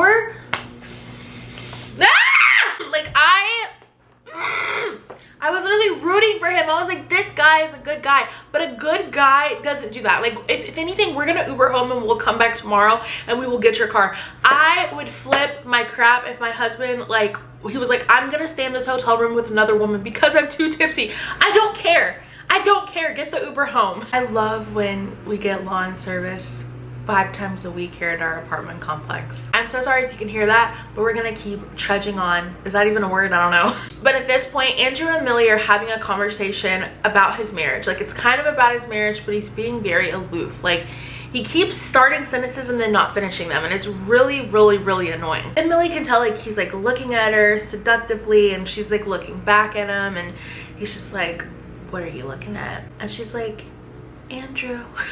He's like, you look beautiful tonight, Millie. I don't know if I should tell you that, but you look beautiful. Andrew. I don't know why, but I feel like lately I've read a lot of books where it like heavily mentions like that Adam's apple on a man, but apparently like it's Adam's apple jiggles or something. He's like, lately I've just felt so, scares off like he's thinking about something, because again, he keeps starting sentences and not finishing them. And before he could say anything, he's just like, Millie. Like, literally, it says he whispers, Millie. And then he just kisses her. He just kisses her. And of course, Millie kisses him back. And needless to say, they did not get 2 separate hotel rooms at the plaza. They stayed in one together because that was something that Andrew suggested, that maybe we should just get 2 rooms. 2 rooms is okay. And 2 rooms, I would say, yeah, that's the correct answer here. But no, they stayed in the same room and they sleep together. She slept with her married boss. Her married boss with the psychotic, not my words, theirs, the psychotic wife that's literally going to you in pieces. She's gonna chop you in pieces. And of course, Millie was in prison for 10 years, so she's just going on about how great it was. Like, I don't care. Andrew's telling her how he's not sorry for cheating on his wife, because why would he be? Men are scum. But Millie comes to the decision that nothing else can happen between the 2 of them, because again, this is her married boss. He has a daughter. Like, it cannot happen again. This was the one time, one and done. I don't know how she thinks that that's possible. Like, you slept with this man. Not only is it dirty and shameful to continue to work for this family and be in his wife's face and like smiling and taking care of her kid and cleaning her house, but like also like, I don't know, it's just like morally disturbing to me that she'll be able to go on about her days and know that she did this and be okay with it. But him too, I'm not a woman shamer. I'm not just gonna shame the woman. Him too, he's disgusting, he's grime. But at this point, I'm starting to realize that Andrew like doesn't really have a moral compass, so it doesn't matter. But for Millie, I had hope. I had hope that she would be like the one that was morally correct. Driving back home the next morning, something clicks in Millie's mind. She's like, oh crap, the trash. She's like, Nina literally texted me and told me to make sure I put the garbage out because garbage men are coming today, and I didn't. And if she comes back from taking Cecilia to camp and she sees that this trash was not put out, she is going to know that something was astray last night. She's just gonna know. So when they get back, they see that Enzo is outside and he's tending to the grass, and Andrew's like, Enzo, I'll give you money. Like, he's literally talking to him like Enzo is literally a child, and it was pissing me off. But he's like, I will give you money if you take this bag of trash to the dump. And like, he's like repeating it, and he's just gross. He's gross. I don't like him. Ugh. And Enzo's like, no, I'm busy. Like, I'm not doing that for you, bro. That's on you. While Andrew's like offering him $100 to do it, he's like, I don't care. I don't want your money. I'm not doing this. That is on you. I don't like you. But then Andrew's like, $200. And Enzo's like, okay, yeah. Which, like, I'm not gonna lie, I would do it for $200 too. I'll help you cover up whatever you're trying to cover up for $200. Actually, I don't know, maybe not. So Enzo takes the trash, and Andrew is just talking to Millie. He's like, oh, that guy is such an asshole. Like, I can't stand him. And Millie's like, oh, I just don't think that he understood you. Andrew like rolls his eyes. He's like, yeah, right. He understands more than he's letting on. He just wanted more money. And he keeps going on and on and on. He's like, I don't like that guy. Like, he works on so many houses in the neighborhood, but for some reason he's at our house more than he's at the other house. And Millie's like, well, like, you do have like the biggest house on the block, and your yard is huge. Like, it's gonna take him more time. Andrew's like, yeah, I guess, but like, I've been telling Nina to get rid of him. Like, I just don't want him working on our yard. And as Andrew's having like this little crybaby fit about Enzo and how he doesn't want him working on the yard and da da da da da, but if he doesn't work on the yard, who's gonna work on the yard, sir? Because you're not gonna work on it. And apparently Enzo's like the best. So, but while he's going on and on and on and on, Millie is sitting here and she just cannot get out of her mind the first interaction that she had with Enzo when he was like, danger. Like, she can't get it out of her mind. But she is fully convinced that the danger is Nina, and it's Nina alone. And Nina's not here right now, so that's okay. She's even sitting here and she's thinking, does Andrew have any idea how weary Enzo is over Nina? Like, does he know that he's in danger? Does he know he needs to get out? Like, he needs to figure this out before something bad happens. Something already bad happened with Cecilia. She doesn't want Andrew to be next. And then in the next chapter, wonderful, Nina is home. The queen has returned to her palace to rule again. And when Nina gets home, like, I feel like this was so unnecessary, but it made me laugh so hard. When she gets home, she had went shopping at all of these cute little shops that were near Cecilia's camp, and she has like all of these shopping bags, and they are heavy. Like, it feels like dumbbells are in the bag. She's like, Millie, take those upstairs, because of course Millie is the pack mule, so she has to take the bags upstairs. Take these bags upstairs. And Millie's like, literally, these bags are so heavy. And Nina's like, really? Like, I didn't think they were heavy. Maybe you're getting soft, Millie. You should go to the gym. And Millie's pissed because she's like, I'm getting soft. Like, she's thinking this. She's never gonna say it out loud, of course, because Millie's being Millie. But she's like, I'm getting soft. Like, you look like the Pillsbury Doughboy. Her words, not mine. But like, this interaction was just so uncalled for. And as Millie's like toting these heavy bags up the stairs, Nina's like, oh, by the way, Millie. And like, Millie, of course, like probably is shaking in her boots. She's probably so nervous. And Millie's like, yes. And Nina's like, I called the house last night. Why did nobody answer the phone line? Which, like, by the way, why do they still have a house phone? I didn't even know that was like a thing that people still do. I don't know, maybe that's just me being 26 and we don't have a house phone here. If you have a house phone, let me know. But like, my skin was crawling when she said this, because I was like, oh my god, she knows, she knows, she knows, she knows. And Millie's just like, I may have already been asleep. It just depends on what time you called. Andrew might have been out. Nina's like arching her eyebrows. She's like, Andrew went out at 11 o'clock on a Sunday night with whom? I don't know. Did you try to sell? But Millie knows in her head that at 11 o'clock, her and Andrew were literally in bed together doing the horizontal boogie. So like, no, she didn't need to try a sell. He wasn't gonna answer her. I didn't. Well, as I said, I was in my bed at that point. I have no idea what he was doing. Maybe you're right. I'll have to ask him. Like, she could tell that like Nina knows something because her eyes are dark. She's boring into Millie. She's like, I know what you did, you filthy dirty. So Millie scurries upstairs, she puts the bags away, and then she scurries to her little room and she texts Andrew. Just a heads up, Nina called the house last night, and she's like, you know what? Andrew will know what to do. Andrew always knows what to do. Now listen, I know that stuff is getting crazy, but it's about to get crazier. It's about to get crazy. So the next day, Millie's in the kitchen, and as usual, she's doing her chores, or I guess her job is not really her chores. This is what she was hired to do. First, she's thinking about how quiet, how nice it is without Cecilia in the house. But second, she's just like cleaning up, getting dinner ready, and she drops a glass. Glass shatters everywhere. Of course, Andrew rushes to help Millie get everything cleaned up because Andrew is a golden retriever. And there's just this weird tension between the two of them. Like, it's like there's chemistry. You can almost cut it with a knife. If you were an outsider looking in, like, you could just tell. And of course, Nina can tell. His wife can tell. And so Nina's like, Millie, be careful. Like, be careful next time. Why are you always doing stuff? Just be careful. And Millie's annoyed because she claims that this is the first time something like this has happened. Like, since she's worked with them, she hasn't broken anything. Except for that one night where she was gripping the freaking glass so hard in her hand that it literally exploded into pieces. But other than that, she hasn't broken anything else. And Nina didn't even know about that cup. So what do you mean, like, be more careful next time? This was a one-time thing. I'm so sorry. This is not an important glass. It's just a random cup you use for water. So then it's time for dinner, and Millie is literally serving these people like she's a waitress. And it made me really uncomfortable because I'm just like, can they not make their own plates? Like, what is this? She puts their food down, she gives them their silverware, and Nina's like, oh my goodness, Andy, doesn't this just smell amazing? Like, this just smells so good. Like, she did so good. I'm gonna devour this food. And I was like, oh my gosh, a compliment from Miss Nina, the queen. She's giving us a compliment. No, because after she says that, she looks at Millie and she's like, Millie, I'm sure you never had food like this in prison.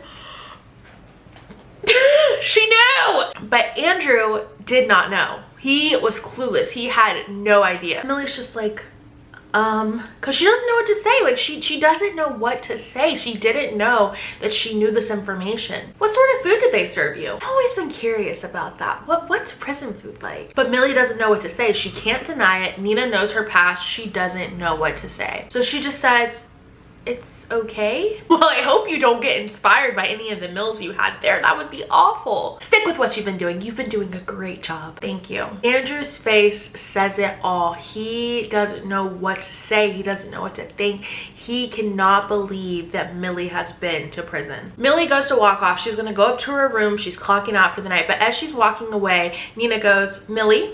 Yes, Nina. Forgot to put down the salt and pepper shakers. And unfortunately, the pork chop does need some more salt. I wish you were a lot more generous with the seasonings. Right. Sorry. So Millie walks to the kitchen. She gets the salt and pepper. She slams it on the table, which, like, girl, if you're pushing it, you're pushing it. You slept with her husband. Don't be slamming down the salt and pepper. You might not have a job in the morning. So Millie's walking up the stairs to her room because, you know, she was just dismissed like she's a child. She goes up into her room in the attic, and what is laying on her bed? The playbill. It's literally sitting on her bed, the one from the show. And she knows that she did not leave that there. And there's only one person who would have put it there. Nina. Nina wanted her to know, like, girl, you think I don't know, but I know.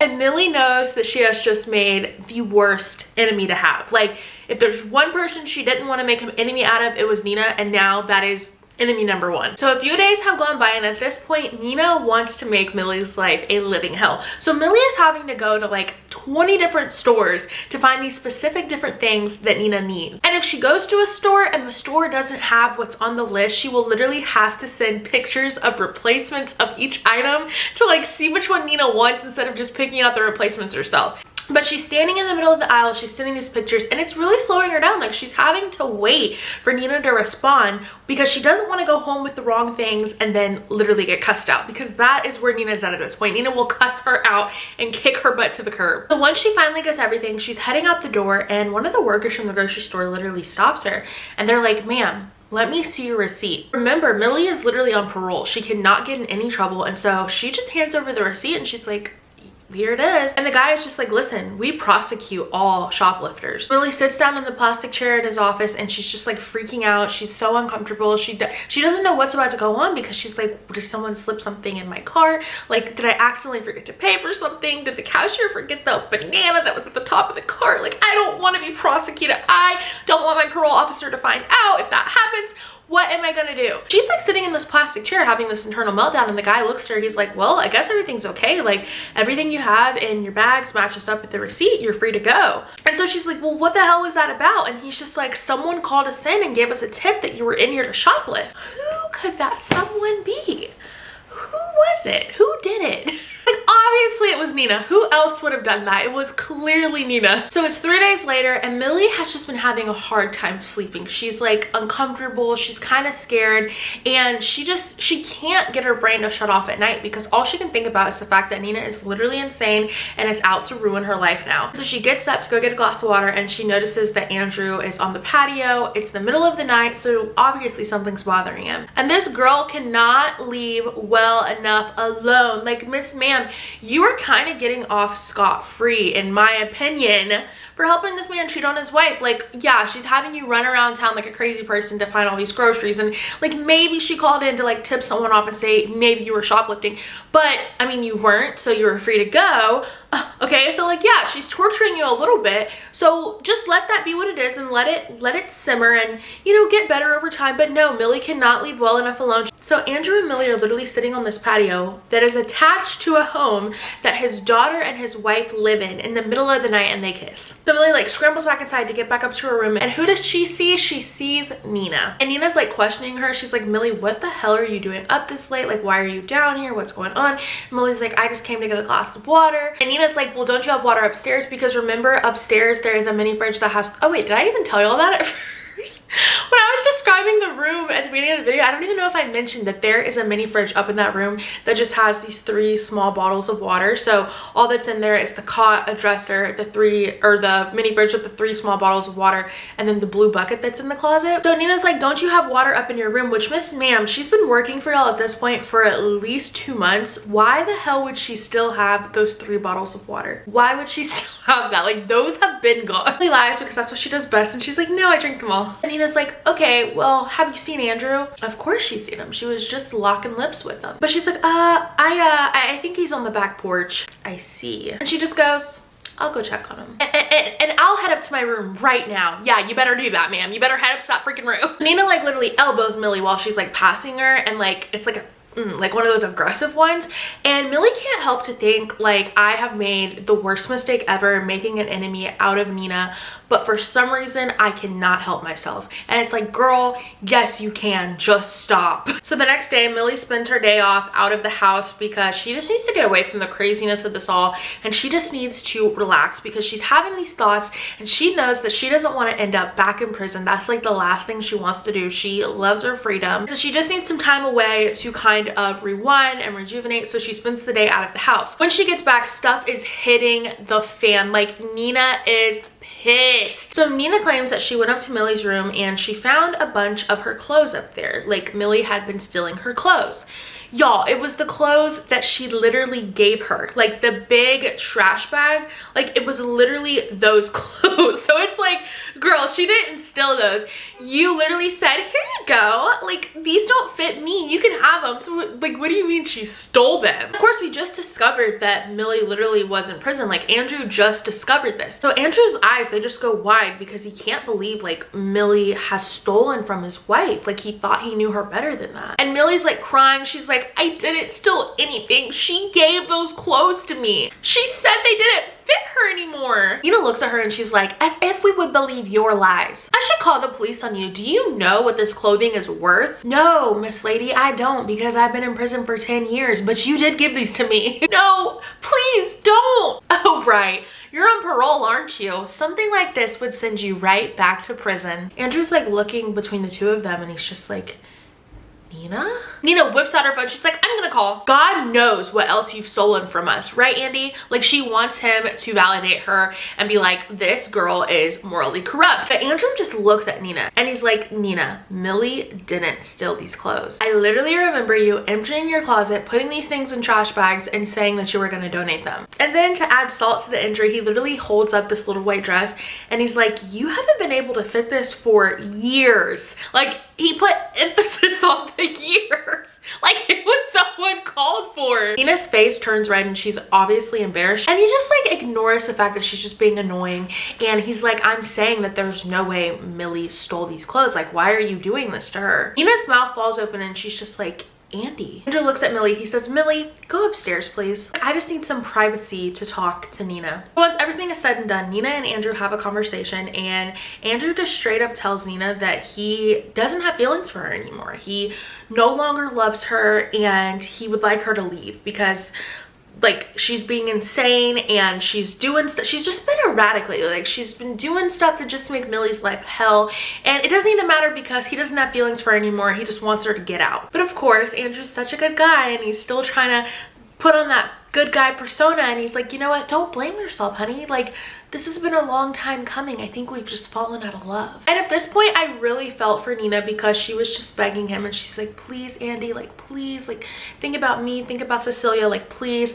And he's just not budging. He's just like, I need you to leave. Like, this is my house. I need you to leave. And at this point, I wanted to reach through and like slap Millie in the face for Nina because once Nina had her bags packed up and she was ready to go, Millie literally volunteered to help put her stuff in the car. Like, Miss Girl, don't make me give you one of these, because I will. And just as Nina is about to leave, she leans over to Millie and she goes, I will never forget this, Millie. Oh, literally goosebumps all over my body. I was so scared. I was like, what does that mean? So once Nina is out of there, now Andrew and Millie can be alone. So Andrew pulls Millie in and he's like, I've been waiting to get you alone. And of course they do the do. And you know what? Millie is excited because now all of this is hers. The gorgeous husband, the gorgeous home. Like, this is gonna be her life. This is the life she has always deserved. Although, Miss Ma'am, the way that you gain them is also the way you're gonna lose them. So like, helping a man cheat on his wife maybe isn't the best approach to getting a man. He definitely will do the same to you in 10 years when he's tired of you. The next morning, Millie wakes up and she's in the guest room with Andrew. They didn't want to sleep in the main room because it's kind of weird to sleep in another woman's bed. As if it's not just as weird to sleep with another woman's husband, but I digress. And today, Andrew is telling Millie, you know what? You relax. Like, you have spent so many days picking up after this family, doing the unthinkable because Nina's insane and she wants you to go here, there, and everywhere. You need a day to relax. You're not the housekeeper anymore. You are my woman. I just want you to lay back and enjoy your day. She's laying in this luxurious guest bedroom because remember, her little room up in the attic is literally like a prison cell, but maybe like a couple feet bigger. So this wonderful, beautiful bed in the guest bedroom is like everything she's been wanting since she got out of prison, and she's just soaking it all in. And this is when she gets a phone call from a blocked number and she just stares at the phone. She's like, I don't know who this is, but I also don't know if I want to answer it. She just stares at it, and then just says, whatever, I'm not going to answer. But then they call back, but again, she ignores it. She's like, there's no way I'm answering this. I'm gonna go and take a shower. So that's what she goes and she does. She gets down, she notices that Andrew is dressed in a suit. Obviously he's gonna go work for the day, but he seems agitated, and it's because Enzo, the gardener, is outside and he's gardening. And for some reason, Enzo just gets Andrew's blood boiling. So he's like, you know what? Today is the day. I am firing him. Now that Nina's here, I don't have to keep him if I don't want to. He goes outside. He tells Enzo, hey, you're fired.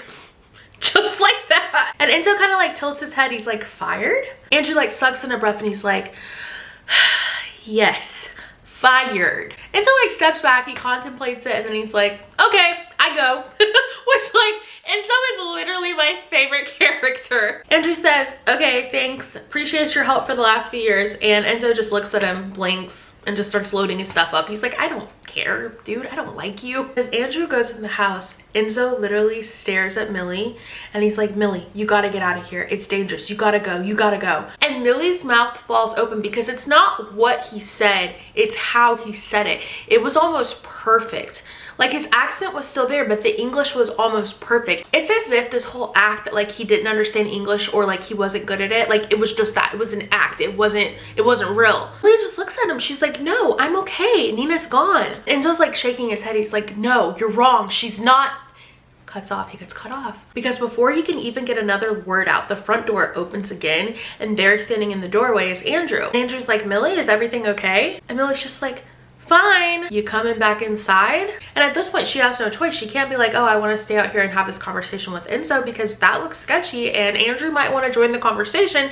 So she just has to be like, okay, and stop her conversation. But like, what did he mean? She's not what? But nonetheless, Millie just decides to enjoy this time off because Andrew tells her like, you know, don't do anything today, just lay around and enjoy your time. And so she gets a few books from the bookcase and she's flipping through them, she's reading them, she's watching TV. Honestly, the girl's kind of being messy. Like, you know, she's not cleaning up behind herself, leaving books out, cups of water. Like she's just not caring. She's going to the grocery store. She's buying a bunch of like unhealthy food because one thing about working for Nina was you had to get like all of the best stuff. Cecilia had all these weird allergies and like Nina just for some reason was a pretentious butthole. And so she's like taking joy in the fact that she can go into a grocery store and like if she wants some Pop-Tarts, she can get some Pop-Tarts. But while she's at the store, her phone rings and she's like, okay, maybe it's Andrew. I should probably answer. But again, it was that blocked number. And before she can answer it, someone stops her in the store and they're like, Millie, is it? Like jumps because like literally some weirdo is just trying to call her. And then now another weirdo is coming up to her at a grocery store and knows her name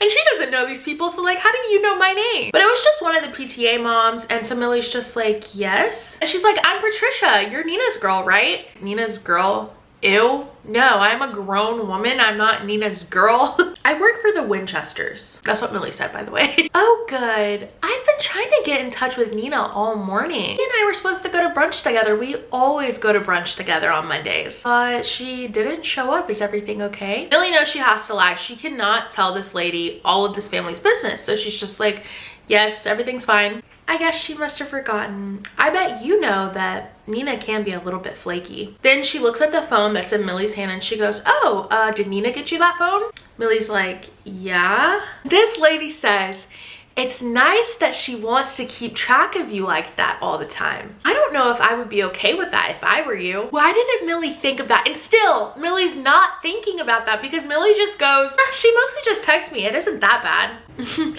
That's not what I mean. I'm talking about the tracking app she installed. Doesn't it drive you crazy that she knows where you are at all times? And Millie's stomach drops because it didn't even dawn on her that the reason why this woman gave her literally the newest iPhone, like this, I'm only your housemaid, okay? You literally don't have to do anything for me. Like newest flip phone would have been better than what I had. So like to give me like a brand new iPhone, like why didn't that cross her mind that potentially this woman was literally tracking her since day one? And Patricia's like, oh, did you not realize? Millie like pushes past her. She's like, excuse me, I gotta go. She gets to the parking lot, into the car. She realizes that there is a car that is sitting there that looks just like Nina's car. So she thinks that Nina tracked her to the store. Then that damn phone rings again and it's another blocked number. But this time she finally decides she's gonna answer it. So when she answers it, she's like, hello, Nina? I scream laughed at this part because the voice on the other end goes, hello, it's come to my attention that your vehicle's warranty has expired. And so at that point, Millie is relieved that the caller isn't Nina, but she still can't push this feeling away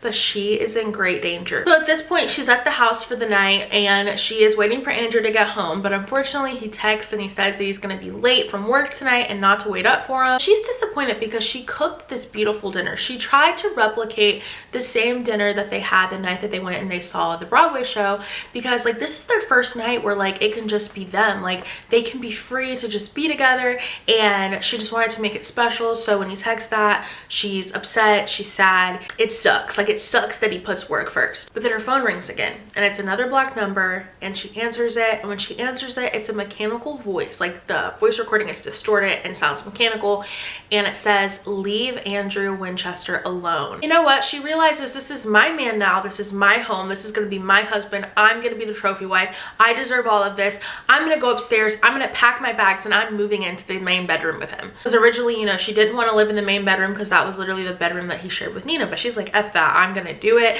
Like, this woman is not going to scare me. This is my house now, B. Like, I'm the rich Beverly Hills housewife, okay? She goes upstairs and she starts packing up her stuff. And here comes Andrew, like, up in her room. And he wants to do the do with her on the little cot, the uncomfortable little cot that's in the corner of the room. Like, I'm sorry, sir, there are two full, big, beautiful beds downstairs. Why do you want to do this up here? But of course, Millie's like, okay, like, yeah, let's do it. Before they even get to doing the do, he looks at her, he's like, what have you been doing today? Like, have you been reading? I noticed that a lot of my books are out on the table downstairs. Millie's like, honestly, I don't really want to talk about what happened today. And Andrew's all sly. He's like, ooh, well, like, maybe I can make you forget about it. That's when they do the horizontal dancing. Sorry, I got ahead of myself. So in the middle of the night, Millie wakes up and she has to go and use the bathroom. And of course, her room doesn't have a bathroom in it. She has to go out to the bathroom that's in the hallway. And so she goes to open the door. And we've already established that, like, her door, the knob will get stuck sometimes. And so that's nothing new. This time when she goes and she keeps trying to jack it open, like doing all the things that she used to do to get it open, door does not open. And as we've already established, the lock for the door is on the outside of the door. So even though she has a key, because Nina did give her a key, even though she has a key, it does her no good from the inside. But she has a sense of hope because it looks like she fell asleep upstairs on the cot by herself. Like, after her and Andrew got done doing their thing, he must have been uncomfortable on the cot because really it's only big enough for one person and it's barely big enough for one person. So he must have got uncomfortable on the cot and he must have got up and gone downstairs and slept in his bed. It must have been an accident. It was so late at night. He didn't know what he was doing. He accidentally locked me up here. He'll be able to come back in the morning and get me. Girl, are you okay? And that is the end of part 1 of this book, and then we go into part 2. And in part 2, instead of it being Millie's point of view, it's completely in Nina's point of view, and she is just breaking down like everything that has happened in her marriage to this man. And buckle up because it's a lot. So this is when we find out that literally everything that has been going on in the last couple of months has completely been Nina's plan to get rid of her husband. So this is as Nina Winchester puts it. How to Get Rid of Your Sadistic Evil Husband, a guide by Nina Winchester. Step 1, get knocked up by a drunken one-night stand, drop out of school, take a crappy job to pay the bills. So in this step, she's just explaining that she got pregnant with Cecilia by a guy that she had a one-night stand with, and she was broke. Like, Nina was pinching pennies just trying to make ends meet and take care of her daughter. And y'all, she was doing the damn thing. She was a damn good mother. She was just trying to do what was best for her kid, and she got a job at this law office. It's been 2 months since I read this book, so don't quote me, but I think that it was Andrew's dad's law office, or like his dad was one of the partners or something like that. So Andrew was there quite a bit and they sparked up a connection. He wanted to take her on a few dates, and this was her meal ticket. This was her way out of poverty. And on top of that, Andrew was just like the perfect gentleman when they first started dating. He treated Cecilia well. He wined and dined Nina. Like, he was amazing, and that is what accredited to their super fast engagement and their super fast marriage, because he just seemed to be the golden boy. Like, he was amazing and she needed him in her life forever. Like, literally, for their first date, Nina didn't have money for a babysitter. Like, she didn't have money for much of anything, and Andrew literally volunteered to have his mother watch Cecilia. Cecilia was a baby at this point, so he had his mother volunteer to watch her so that he could take Nina out. Like, what? Like, that's the perfect gentleman. Not only do you not care that I have a kid, but like, you want to involve your family to take care of my child so you can take me out. That's so cute. Also a little weird. Like, just maybe a little weird. I don't know. Step 2, naively marry a sadistic evil man. So like I said, because he was the golden boy, because he was showing all the best parts of himself, like, she had no problem marrying this man super fast. If anything, this seemed like the right thing to do in life. It seemed like finally she was catching a break. And so one day, after a couple of months of being married, Andrew wants to take Nina up to the attic, kind of show her around, and she already doesn't like being up there. She feels like it has like some weird presence. Like, it just has a weird energy to it. So when she gets up there, she notices that all there is a cot, dresser, a blue bucket in the closet, and then a mini fridge with 3 bottles of water in it. And while they're looking around the room and Andrew's just explaining that he uses this room for storage and junk and all of that stuff, All of a sudden, Nina hears the door slam shut behind her. She's like, what the heck? Like, what's happening? And she's going to like jiggle the door and it's locked, and she's screaming for him. She's like, Andy, Andy, please help. She's literally pounding on this door, Andy, Andy, Andy, and there is no response. And she can hear footsteps, but like they keep getting further. Like she can hear them descending down the stairs. And the only explanation she can think of is, oh, he doesn't hear me. There's no way that he hears me. Girl, he hears you. Like, you're pounding and you're screaming. And also, he just led you up there and then he closed the door. He has to know he left you in there. And so then finally she like looks around and she starts to take into account everything about this room, and that's when she notices the window that's literally like this big, and she also notices that it is literally painted shut. So even if she wanted to open it to get some air in whenever she was feeling claustrophobic, like she couldn't because it's painted shut. And so she starts to panic and she goes back to banging on the door and she's like, Andy, Andy, Andy, please, please, just like banging, like hoping he will hear her so he can let her out, because she's already starting to get scared. And after 30 minutes of literally screaming and banging on this door, feeling like she's about to go crazy, finally she hears a voice at the door that's like, Nina. And it's like oddly like calm and like inquisitive. Like, I don't know if I just used that word right. I kind of got nervous saying that word because it came out of nowhere. Like, I don't know if I even know that word. But anyways, it was like oddly calm, like almost like he wasn't in any rush to like get her out. Like, not like, oh my god, let me get you out. Like, it's just like, Nina.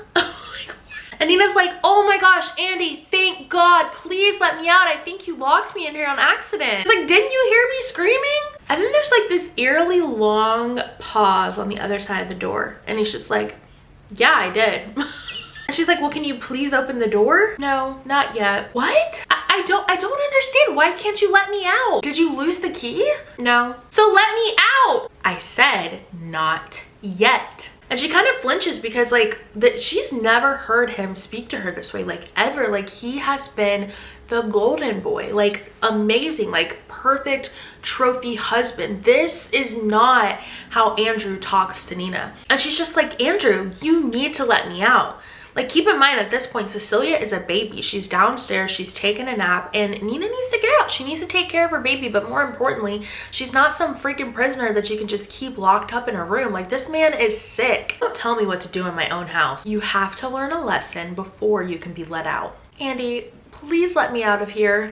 I don't know what you're upset about, but we can work it out. Just unlock the door and we'll talk. I don't think so. Only way to learn is to see the consequences of your actions. Sir, I am not a kindergartner. This is not time out at recess. Like, let me out of this room before I literally bust this door down and kick your butt. She's like kicking at the door. She's like, Andy, let me out of this room. Like, get me out of here. I'm gonna beat your arm. Like, she's freaking out. And this man doesn't care. He just walks away.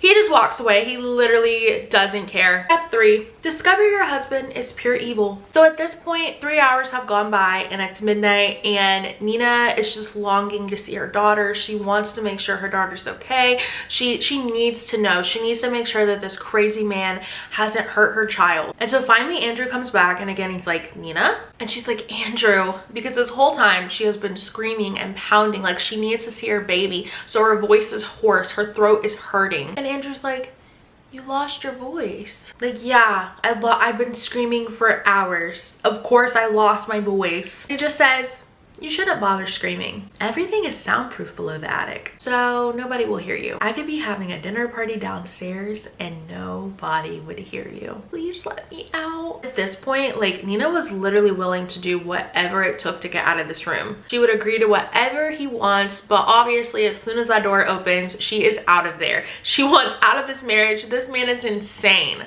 Don't worry, Nina. I'm gonna let you out, just not yet. You have to learn the consequences of what you've done. I know at this point, we learned that what she did was that since they've gotten married, she just has gotten caught up in life. Like, honestly, I can imagine being a mother already is a hard enough job as it is, but then also, like, she's taking care of this house. She has a new husband who, you know, whenever you first get married, you're just trying to do all of those like housewife duties to kind of help the marriage like go smoother. And so not only that, but like she also has a job that she works. Like sometimes we forget to take care of ourselves, like things like our hair, that just slips to the other side of our mind sometimes, okay? So we learned that she literally let her hair grow out because he liked blondes, but her roots were showing. And apparently this warranted a punishment. And so the punishment that he wanted her to do was, before she could get out of this room, she had to pull out, I think it was like 100 strands of hair. But the pieces of hair literally had to still have like the white little bit on the end, like the cuticle still attached.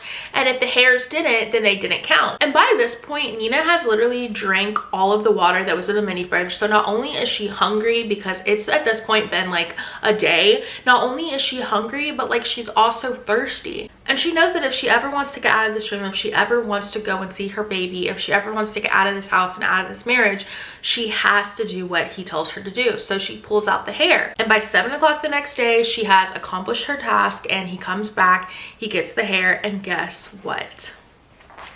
Like 2 of the hairs didn't have that little follicle on the end. And so he tells her, nope, you gotta do this again. Like they have to have the follicle. This woman has been in this room for over a day at this point, like without water, without food. Like she has nothing to sustain her. On top of that, she has a baby downstairs that she needs to be taken care of. Like he claims that he's taking care of the baby, but like I don't trust you whatsoever, mister. So I'm not gonna take your word for that. But again, like she has to do what he's telling her to do, or she's never gonna get out of this room. So what does she do? She goes and she pulls out 100 more strands of hair. And I just want to say that this is a very sick man, because I can't even imagine like thinking about things like this.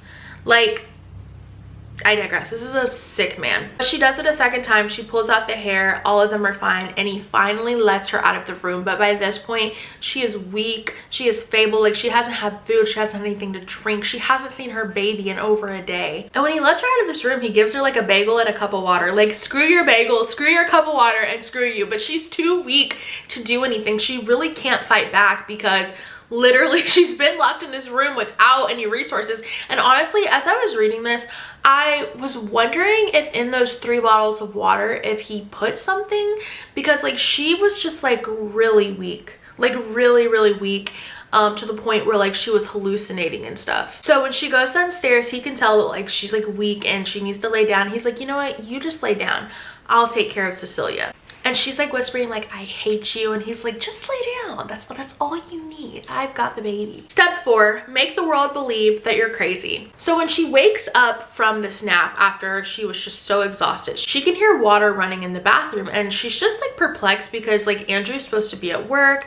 So she doesn't really know what's going on. And when she looks at her phone, there's literally text messages from Andrew. And they read, are you okay? You seem to be acting really strangely this morning. Please call me. Is everything okay? I'm about to go into a meeting. I need to know, is everything okay? How are you and Cece doing? Please let me know, please. And that last text gets her because she's like, wait, like what do you mean Cecilia? Like she thought that like surely like his mother, like somebody was taking care of her, because like if you know that you told me to go to sleep and you're going to work, why would you leave the baby with me? Who's watching the baby? So she's freaking out because she has to find the baby, but also she can hear this water running. So she busts in the bathroom, and in there is Cecilia literally sitting in her little like baby bath thing, and the water is about to literally go above her nose and drown the freaking baby. She's trying her hardest to like get to the bathtub, but again, like I feel like she was drugged because like she can barely move her freaking body. Also, the baby was drugged because the baby is like knocked out. The baby is not crying, she's not moving, nothing, she's still. And it's like very obvious, either A, like sadly like she's just not breathing, or B, like she was drugged, because like normally if a baby's in a bathtub with like scalding hot water and it's like filling all the way up, like they're gonna be freaking out, they're gonna be screaming. So as Nina is like clawing her way to the bathroom trying to save her baby, police come in and like they're freaking out. They're like, what are you doing? What are you doing to your child? They literally say, Miss Winchester, why are you trying to drown your daughter? And Nina's freaking out because she's like, why do they believe that I would do that to my baby? And so she spends the next 8 months in a psychiatric hospital. She's prescribed all of these medications, and literally everybody thinks that she tried to do this, and everyone, you know, using those words that I hate when we're talking about mental health, but saying she's crazy and she's a psycho and all of this, just labeling her all of these horrible things. And it actually, there was a point where like she thought that she might have done these things because everyone was telling her that she did. So when it's time for her to get out, she's just so excited she can finally be home with Cece, and Andrew comes and picks her up and he's like, yeah, Cece's with my mom right now. If there's one thing that Nina tells herself when she's leaving this hospital, is that she is never going up in that attic again. It's never going to happen. The really sad part about this is that all the doctors were trying to tell her, because she literally told the doctor, she's like, this is what happened. Like, my husband locked me up in the attic, and the doctors are like, no, that was just your hallucinations talking to you. Like, you deal with several mental illnesses that you had no idea about, and although this is the first time you've ever had a hallucination, like that was completely a hallucination. And so she believed them. She's like, yeah, why would I think Andy would ever do that to me? Like, he would never do something like that to me. My sick brain just told me that that was what was happening.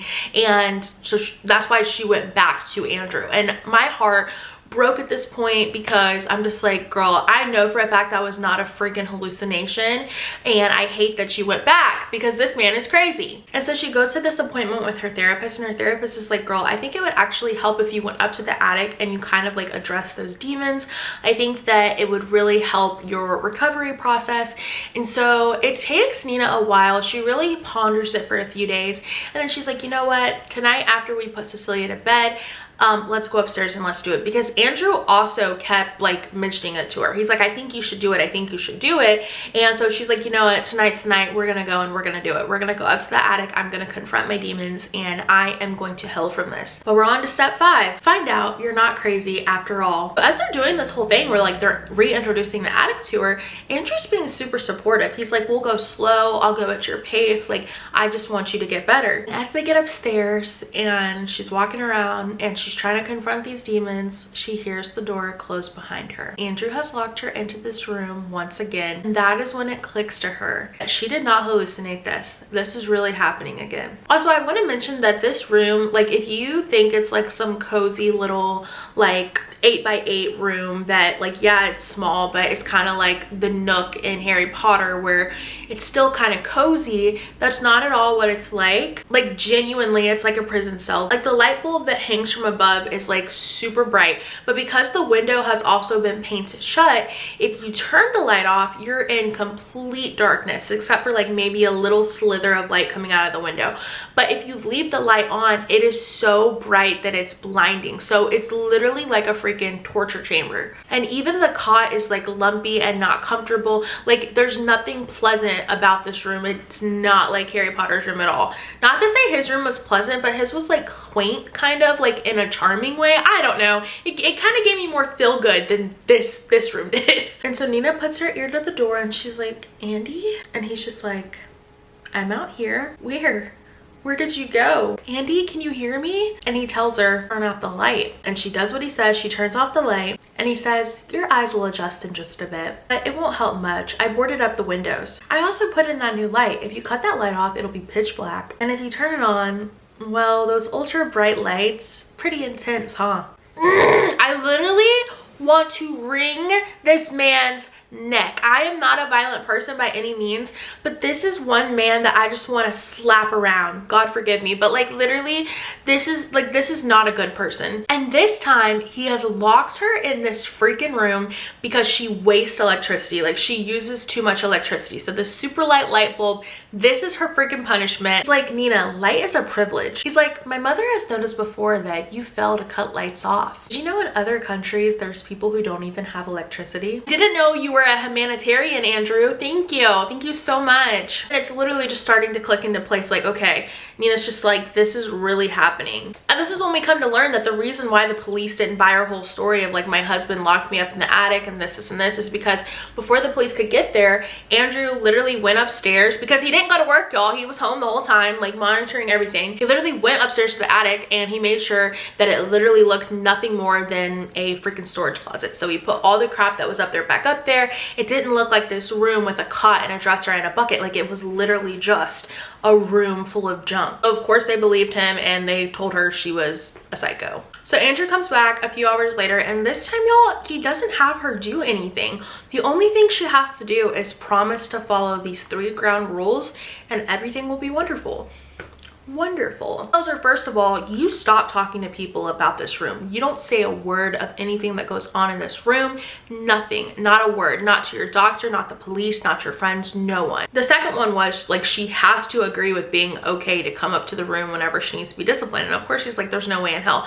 And he's like, you have no choice. Like, people think you're crazy. Who do you think they're gonna believe, you or me? And then the third one was she has to pretend to be this perfect housewife. Like, they have to pretend like their marriage is perfect, nothing goes on. She has to. And at this point I feel so bad for her because she feels like there's nothing she can do to get away from this man. He has branded her in the eyes of everyone out in the public. She is the crazy woman who tried to kill her baby. She is the one that told this made up story about her husband and then was diagnosed with all of these things, and she has hallucinations and has to take medications. And so she knows she is stuck because nobody is ever going to take her seriously. And I literally just wanted to spit in this man's face. That's disgusting. That's like one of the most disrespectful things to do, and I wanted to do it because this man is scum. Step 6, try to live with it. So for years, like, she does try to live with it, but what's annoying is that every time she makes a new friend, literally Andrew will go, he will find them, he will befriend them, and he will tell them everything about her, like how she was hospitalized, how she has hallucinations, and he uses it as a way to be like, hey, if she comes and she starts talking to you about how I do this and this to her, like, it's because she has these hallucinations and it's because she's mentally ill. Don't believe her. Please let me know so that I can make sure that she's getting taken care of by her therapist. And of course, her friends being friends, they're gonna do what he says to protect her. I don't know. And personally, if my friend came to me and she told me like, hey, my husband is abusing me in this way, and my husband, I'm terrified of him, whatever, and she lays it out for me and she's telling me, I would believe her. I wouldn't necessarily believe the husband right off the bat, but whatever, I guess. So she's just thinking, if I had someone to talk to about this, like, I just need one person. And then she remembers like her gardener, because they've been using Enzo for years. Her gardener doesn't even speak English, or so she thinks. So one day she's standing outside and she just blurts out, my husband's evil. And she thinks that like he's not gonna know what she said. But as we've discovered, Enzo does indeed speak English, and he speaks it fairly well. He just likes to pretend like he doesn't. And so he's like stepping towards her and he looks concerned, but she's like, no, like, I've made a mistake, and she runs in the house. She doesn't even like further go on to tell him like why her husband is a monster, but she said it, she can't take it back. He knows. So in chapter 47, we discovered that Nina has been up in the attic for about 24 hours. And this time the reason why she's up there is because she sprayed too much air freshener in the freaking bathroom. Like, what? But at this point, we also discover that Nina literally went to a different city, used a fake name, and she got an IUD because she does not want to give this man a child. This is literally the spawn of Satan himself. She does not want to give this man this perfect, sweet little bundle of joy that he's just going to corrupt and ruin, because he is a morally corrupt man. And so she's not actually infertile like we thought she was at the beginning of the book. She literally just has birth control in. This is brilliant, by the way, brilliant. But what is her punishment this time for being up in the attic? She has to spray herself in the face with pepper spray. And that is just horrific. And so she does it, and of course it's painful, but she just wants to get out of this room. She knows that the only way to get out of here, she's not going to talk herself out of here. She's not going to like find some piece of humanity in this man's soul and like convince him to let her out. The only way to do it, the only way to get out, is to do exactly what he tells her to do. After she does that, she notices that the window is not boarded up like it normally is. Like the window to the attic, it's not boarded up. And who's outside in the backyard taking care of the freaking lawn? Enzo, of course he is. He's always at this house. And he sees her, and she can see him sprint, and she's like, oh my god, no, no, no, no, no, no, no, this is bad news. Enzo literally comes upstairs to the attic. He's like jiggling the freaking doorknob, and she's like, Enzo, please, you have to get out of here. Please, you don't understand. I can't get away from this man. You have to go. Enzo's like, I know you have a key to your house underneath the pot outside. That's how I got in the house. So tell me, where is the key for this room? I'm letting you out. And she's like, no, please, no, I can't. You cannot do that. Get out of here now. He's dangerous. Keep in mind, I don't know if I've already mentioned this, but there's literally cameras in this room to the attic. So I don't know if Andrew saw this moment in particular, but he has cameras so that he can watch everything on his phone because he's sick and he wants to see these women torturing themselves. So Enzo's like standing at this door, and he like stops to think for a minute, and then he's like, stand back. And she's like, why? He's like, I'm gonna bust this door down. And she's like, listen, no, you do not understand. If you do this, not only is he gonna hurt me, he's gonna hurt Cecilia. Enzo's like, he wouldn't do that. These are just excuses. And she's like, no, you don't know this man. Like, That is what he will do. She's like, I'm fine. I swear to you, I'm fine. Like, you want me to leave? Are you sure? And she's like, yes, get out of here. So he sighs and he's like, I will leave, but if I don't see you tomorrow, I am calling the police and I'm getting you out of here. Before he goes, he says, you don't deserve to be treated this way. And that made me so sad because no, she doesn't. Literally no human being deserves this. And so that night, Andrew lets her out of the room because of course she pepper sprayed herself. She did what she had to do. He lets her out when he gets home from work. And the next day she sees Enzo and she's like, look, I told you I was okay. I told you I was going to be fine. But he doesn't seem amused. He's just like, girl, okay, you might be fine right now, but that's not normal. Like, good husbands don't do that. Even bad husbands don't do stuff like that, or at least they shouldn't. And he's just like, are you okay? And she's like, yeah. He's like, tell me the truth. And she's just like, you don't want to hear the truth. But Enzo being Enzo, he's like, tell me. And so she tells him everything. And he just simply goes, I kill him. Tonight, I will kill him. And I'm like, okay, Enzo, yes, sir. And she's like, Enzo. And she knows that she made a mistake by telling him all this stuff. He is a monster. You do not want me to kill him? Nina thinks about it because, like, yeah, she doesn't want this man alive. She doesn't want this man to have the ability to ever hurt her child again. But at the same time, like, Enzo does not need to be getting himself in the middle of this. Like, you can't do it. You'll go to jail. We'll both go to jail. Is that what you want? Fine. Then you leave him. I can't. You can. I will help you. What can you do? Can you get me a plane ticket? A new passport? A new identity? No, but I will find a way. I know some people. I will help. And she wants nothing more than to believe him. Step 7, try to escape. So a week goes by, and at this point, Nina is going to meet up with Enzo, and they are going to figure out how she can get away from this sadistic man, because she has to get out of there. She needs to save herself, but more importantly, she needs to save her daughter. And Enzo, he is not taking no for an answer. He's like, girl, I don't care what you have to say. I am helping you. I'm so happy at least one of the men in this book is a good person, because screw the police, screw the doctors, screw Andrew. I'm just so happy that one person has a heart. So when she's meeting with Enzo, this man was literally able to get her a fake ID. He was able to get her a fake passport. He's been helping her stash away money. Like, it can really happen. She can really get away. She has been fearing that she wouldn't be able to do this, because if she tried to go anywhere with the passport that she has, she is convinced that, like, everybody is working for her husband. Like, they're gonna find her, they're gonna bring her back. There's still one thought in her mind, and it's, what if this plan fails? What happens then? And Enzo's just like, it's simple. We go to plan B. Like, what is plan B, Enzo? Duh, I'll kill the bastard. And it's like, wonderful plan. We discovered that the reason why Enzo is so passionate about this is not only because he has a soul and he is a good person, but it's because back in Italy, where he is from, we discovered that in Italy his sister was unalived, and he regrets to this day that all he did was like rough up the guy that did it. He didn't actually kill him, and he wishes that he had. He's like, I'm gonna do for you what I should have done for my sister Antonia if this plan doesn't work, because that guy deserves it. Nina's just like, okay, and then we'll both go to jail. But Enzo assures her, no, you won't go to jail. I will do it. It will have nothing to do with you. She's just like, I'm not okay with you going to jail either, idiot. And that's when the idea hit her. If this doesn't work out, if she can't take this money and this passport and this fake ID and go, she knows something that will. But she knows her husband, and she knows if she brings a beautiful housemaid into the house that's younger and prettier and skinnier than her, like, this idiot is going to fall in love with the housemaid like he did, because duh, men are so predictable. But of course, her plan doesn't work. Like, Andrew finds everything. He finds the money, the passport, the ID, he finds it all. So she has no choice but to do what she said she's gonna do. And we know that she did it because, hello, here's Millie. Step 8 is find a replacement. Y'all, this was insane, because we find out that Nina knows literally everything about Millie. Before she even hired Millie, she had a private investigator follow her around for a little bit. So not only does he tell her that Millie was literally fired from her other job because she slapped a dude. To be fair, the dude was being a douche. But she knows she's also living in her car. She's broke. She doesn't have a cent to her name. And there was one tidbit of information that literally changed everything, which we now know is that she went to prison. So that's when Nina calls Millie Millie back and she offers her the job, because it's important to note that at the beginning of the book, whenever Millie initially went in for that interview, it literally took Nina a week to get back to her. And originally when I was reading this, I was wondering like, why did it take her a week though? And I was starting to think maybe she spent some of that time up in the attic and that was like kind of her snapping point. So she gets out and that's when she calls Millie, but I don't know. That's not in the book.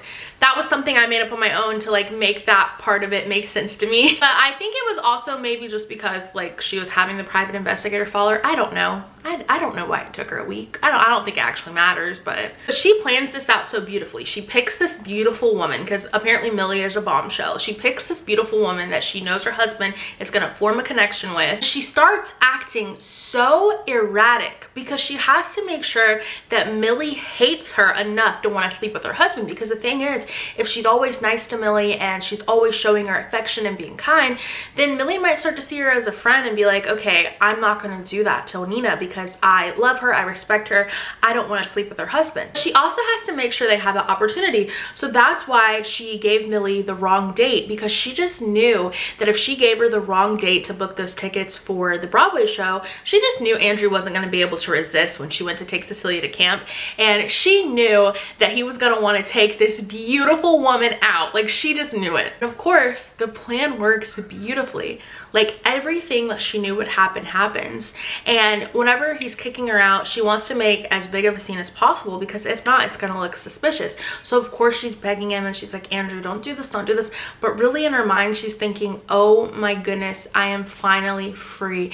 And it feels great because she saved herself, she saved her child, and now it's all Millie's problem. Which, okay, in retrospect, I get it. Like, you wanted to get away, but also you're putting another woman in danger. And yeah, well, you might think that she deserves it because she's a criminal. Like, she's still a human being, and like, she served her time for whatever she did. She served her time. So like, she doesn't deserve that. I don't know, but it was just icky. Very icky. But then also, like, I feel bad for Nina in this instance because we know what Andrew's done to her, so then it makes it harder as well. I don't know. It just makes it hard. It's just hard, okay, y'all? I don't know how to feel. I don't know. And at this point, we find out that the reason why Millie spent her time in prison was because she murdered the man who tried to grape her best friend. And you know what? At this point, like, I don't even understand why she had to go to prison for that. Like, yes, that's an awful thing to hurt someone that bad that you kill them. But at the same time, it's like, he was an awful person who was assaulting her friend, and she was just trying to help. So I don't know. I don't know. That's kind of weird to me that she got 10 years for that. But I think what stood out to me is like how many times she hit this kid in order to kill him. She like bashed his skull in. Like, it wasn't just like one hit, two hits to knock him unconscious to get off of her friend. It's like she went ham. So maybe that's why, because that's like overkill at some point. So I don't know. It's very gray. Like, I don't really know how to feel about it. So we go into part 3 and we're back into Millie's perspective. Oh my gosh, if you thought stuff was crazy, now it's about to get even crazier, and we only have like 10% of the book to go. And I feel like so many things happen in this 10%, it's insane. So we're back to Millie waking up in the middle of the night after her and Andrew have just done the thing, and she's locked in this room and she's banging on the door and she's like, Andrew, Andrew, Andrew, and nobody is coming for her. So she tells herself like, this has to be an accident. But what's weird is she notices there's 3 like really heavy textbooks sitting on top of the dresser that's in the room that she's sure wasn't there before, and also her phone that she knows she left sitting on top of the dresser is gone. So she's like, what is going on? Like, I'm sure I bought my phone up here, and also, where did these books come from? But she's thinking to herself, there's no way that he did this on purpose. I'm just gonna lay down, go back to sleep, and in the morning I'm gonna give him so much hell for accidentally locking me in this freaking room. The next morning comes and she hears someone at the door go, Millie, are you awake? Flies off the cot. She's like, Andrew, you locked me in here last night. But he's like weirdly just completely silent. Andrew, you have the key, right? Oh, I have the key. And that's when Millie has this sick feeling in the pit of her stomach. Like it's just like the wheels are finally turning and she's starting to understand things. Millie, you remember yesterday you were reading some of my books from the bookcase, and his voice, it just sounds like nothing she's ever heard before. Like it's sickly, it's sinister, and she is shaking. Yes, well, you took out a few of my books and you just left them on the coffee table. Those were my books and you didn't treat them very well, did you? I'm sorry. You say you're sorry, but this is my house. You can't just do what you want without any consequences. I thought you would know better since you're a maid and all. He put emphasis on maid. I would sob because like, no, I'm not a maid, I'm your girlfriend. I thought I was the love of your life. Like, you left your wife for me. Like I said, girl, the same way you get him is the same way you're gonna lose him. But anyways, long story short, the reason why Millie is locked in the attic is because she left some books out, and that just threw Andrew over the edge, as if it's the worst thing in his whole entire life that has ever happened to him.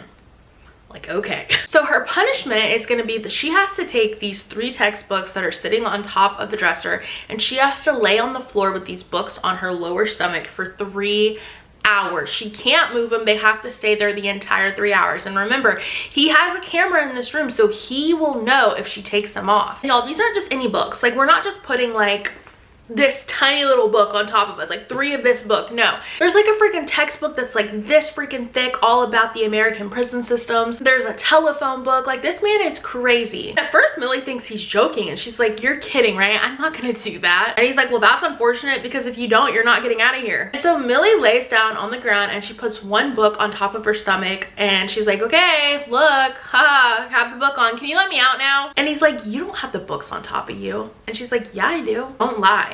How do you know whether I'm lying or not? Like, Millie is not taking any of this seriously. And I'm like, girl, just do what he says so you can get out of his room and whoop his butt. Like, come on. So that's when he tells her there's cameras in here, and like, she's telling him like, this isn't funny, get me out of here, let me out of here. Like, Miss Girl is just not taking this seriously. She thinks this is some big hee hee ha ha funny joke, and her boyfriend's just being cute and silly, but it's like, nothing is cute and silly about the situation. This is terrifying. Just listen to the man so you can get out of here and call the cops and go and get yourself to freaking freedom or something. And she literally thinks he's joking the whole time until she can hear his footsteps leaving. Like, he's like, listen, you gotta do what I say and then I'll let you out.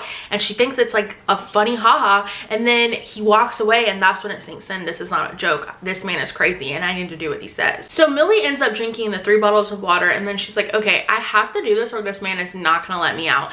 And so she lays on the floor, she puts the 3 books on her stomach, and of course he comes back and he's just like, yeah, you didn't do it right. And she's like, oh my god. For like a split second, she had to take like the books off because it was just hurting. Like, think about taking some heavy, just like hardback textbooks and laying 3 of them on your stomach and laying flat on your back on the ground for 3 hours. Like, after like 30 minutes it's gonna start hurting. And so she was just in pain, she needed to move them, but for that split second he saw it, and he's just like, no girl, like, you literally did it for 2 hours 59 minutes and like 30 seconds, and you needed to do the last 30 seconds, so you're gonna do it again. Y'all, that is when she finds something in this blue bucket that is in the closet, and it's pepper spray. Like, someone intentionally left pepper spray in this blue bucket. Then all of a sudden we switch back to Nina. We find out that she specifically picked Millie for this position because she didn't just hire a maid to fall in love with her husband. She hired this maid in particular to kill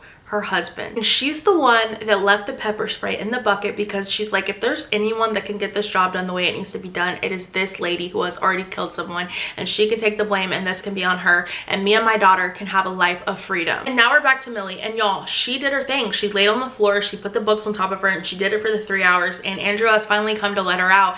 And that's when she realizes, I gotta do what I gotta do. And she takes this pepper spray and she sprays this man in the face. He is screaming, he is shouting like a freaking idiot. Cuts that bright ass light on, and she knows that since he has been sprayed in the face with this pepper spray and with this bright light, he's gonna be disoriented for a minute. She slams the door behind him, and now he's locked in. And this sick SOB is like, Millie, please let me out of here, let me out of here. And she's like, no. And he's like, I'll call the police if you don't let me out of here. Dude, how are you gonna call the police? She took your phone. And I was like, how are you gonna say you're gonna call the police? You've had me in here for days.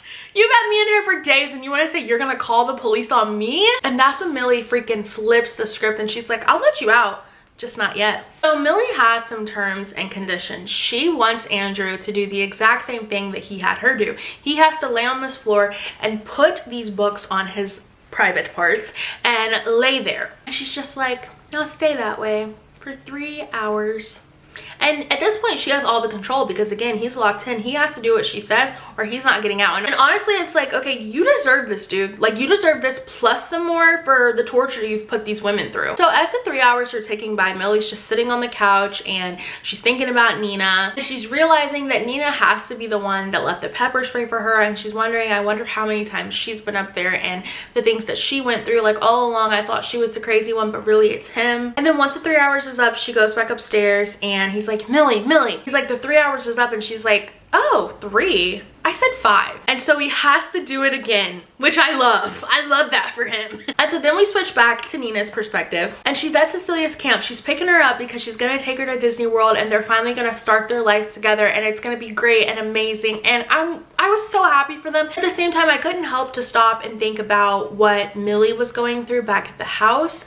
And then I got sad because I was like, oh, I'm so happy you get to go and enjoy Disney World. Meanwhile, there is a woman in your house that is suffering because you put her in that situation. And I know at this point, like, she's not really the one that's suffering, Andrew is, but at some point, like, either you gotta let the man out of there or he's gonna, like, starve to death. So when it comes down to it, like, Millie's gonna lose either way, so I felt awful for her. So that's when Enzo comes back and sees her again before they head off to Disney, and he's like, listen, you have to do something. Like, you pushed her into this situation. She hasn't left that house in days. Like, you need to go and help. This is your doing. She doesn't deserve this. Nobody deserves this. And I guess, like, something clicked in Nina's head, and she's like, okay, I will do this, but only under one condition. The one condition was that Enzo took Cecilia, put her somewhere safe, because Nina didn't want Cecilia to have anything to do with this for obvious reasons. This is when things start to get sick and twisted. As if this whole book hasn't been sick and twisted. So we're back to Millie's perspective, and she wakes up the following morning in the guest bedroom and she looks on her phone to see what Andrew is doing, and she decides she's gonna go to the garage and get a pair of pliers. She slides the pliers underneath the attic door and she tells Andrew, I'm gonna let you out. And he's like, I literally don't believe you, you crazy lady, as if he hasn't been doing this to people for years. And she's like, no, I am. I just need you to do one thing. And her one thing is she wants him to take these pliers she has slid underneath the door and he has to pull out a tooth for her. Which at this point I was like, okay, I understand punishing this man for all the horrible things that he has done, but like, maybe Millie is enjoying this a little bit too much, just a little too much, because that's insane. But he does it, and he's screaming and he's howling and he's in pain, because yeah, anyone would be in pain after doing that. And the sickest thing, she has the sickest thought. She's like, he has no idea, but this is only the beginning. So like, I knew it. She was not gonna let him out. He was gonna have to continue to do stuff. I knew it. So we switch back over to Nina, and the first thing she thinks is something has gone terribly wrong. As soon as she pulls into the driveway, she can sense with every fiber of her being that something has gone astray in that house. And as she creeps into the house, like, it's silent, she doesn't see anybody, and like, she knows that someone is home. She knows it, because when she got to the house, like, the cars were there, like, nothing was moved. So she's like, what's happening? And she's just calling out Andrew's name. She's like, Andy. So she's like creeping up the stairway to like the entry that leads to the attic, and she's calling out, Andy, like, Andy, where are you? Because his car is there. If his car is there, like, he has to be there. And she's like, there can only be one answer. Like, Millie has to be locked in that attic. And so she's like, don't worry, Millie, like, I'm coming for you. So she gets the key that she has for the attic, puts it in the lock, unlocks the door, and swings the door open. As soon as she swings that door open, she whispers, oh God. And when she looks in the room, she notices that the light in the room needs to be changed. Like, it's dimming and dimming, and it's hard to see in there, but she can see what is left of Andrew's body on the floor. And for like 60 seconds, all she can do is look down at him, and then she gets sick, and all of her breakfast is just, she throws it all up. Hello, Nina. Millie's like standing there. She has the bottle of pepper spray pointed at Nina. She is ready to spray if she has to. Put the pepper spray down. I'm not gonna hurt you, I promise. And then she looks at Andrew's body on the floor and she says, how long has he been like this? 5 days? 6? I've lost count. He's dead. How long has he been dead? Do you think he's definitely dead? I can check if you want. Okay. So Nina leans down, she does the whole thing, she checks the pulse, and Andrew is definitely gone. He is no longer with us. And y'all, he looks awful. He has bad bruising all over his groin area because again, she had him lay there with those heavy books on him for hours. His face is swollen up and there is blood everywhere, like dried up blood everywhere. He just doesn't look recognizable. It looks like he's missing multiple teeth, not just the one. His eyes are still open and his cheeks are like swollen in. Like, it's a terrifying sight. And that's when everything clicks. Millie realizes that Nina set her up to kill her husband. She wanted her to kill her husband and now she's freaking out because she knows that she's going back to jail. She knows that now she's going to spend the rest of her life in prison. Like, this is her second time killing someone. She is going away for good this time. But Nina's like, no, you get out of here. You get out of here. This was my fault. I'm gonna take the blame. And literally, you don't have to tell Millie twice, okay? Millie gets the hell out of there. And now Nina is stuck here to deal with this on her own because again, this was kind of her fault. Like yes, Millie was the one that did the actions, but like, you kind of put this plan into motion. So like, you have to take a little bit of the blame, Miss Ma'am. So in chapter 60, we get that same infamous line that started the book out to begin with.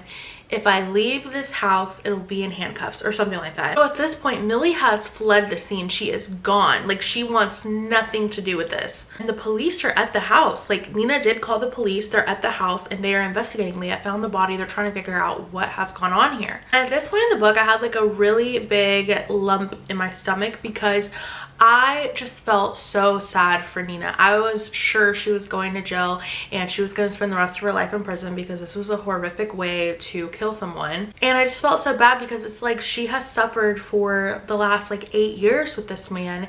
And what does she get out of it? Like, she's going to spend the rest of her life in prison where she'll suffer even more. Like, it just made me want to cry. So Enzo calls her. He's just giving her an update on Cece and he's like, yeah, like, she's good. She's watching TV. Everything is good. But like, I'm worried about you. Like, how are you? How are things going? She's just like, it doesn't look good for me. Like, I don't think this is gonna turn out good. And she has to end her call because the detective is coming down to talk to her. He's just asking like, what's the bruising all over your husband's body? And Nina doesn't know the specifics of what Millie actually did to him, so she's confused. She's like, bruising? And the detective is like, yeah, there's like dark purple bruising all around his genitals. It's like, they're literally so dark they're almost black. And she's like, oh. So he's just like, okay, how do you think they got there? She raises her eyebrows. She's surprised. She's like, do you think I beat him up? He looks at her. He's like, girl, I have no idea what happened up there. Like, you gotta let me know what happened. The story is that your husband must have gotten locked in the attic. Like, it was a big accident.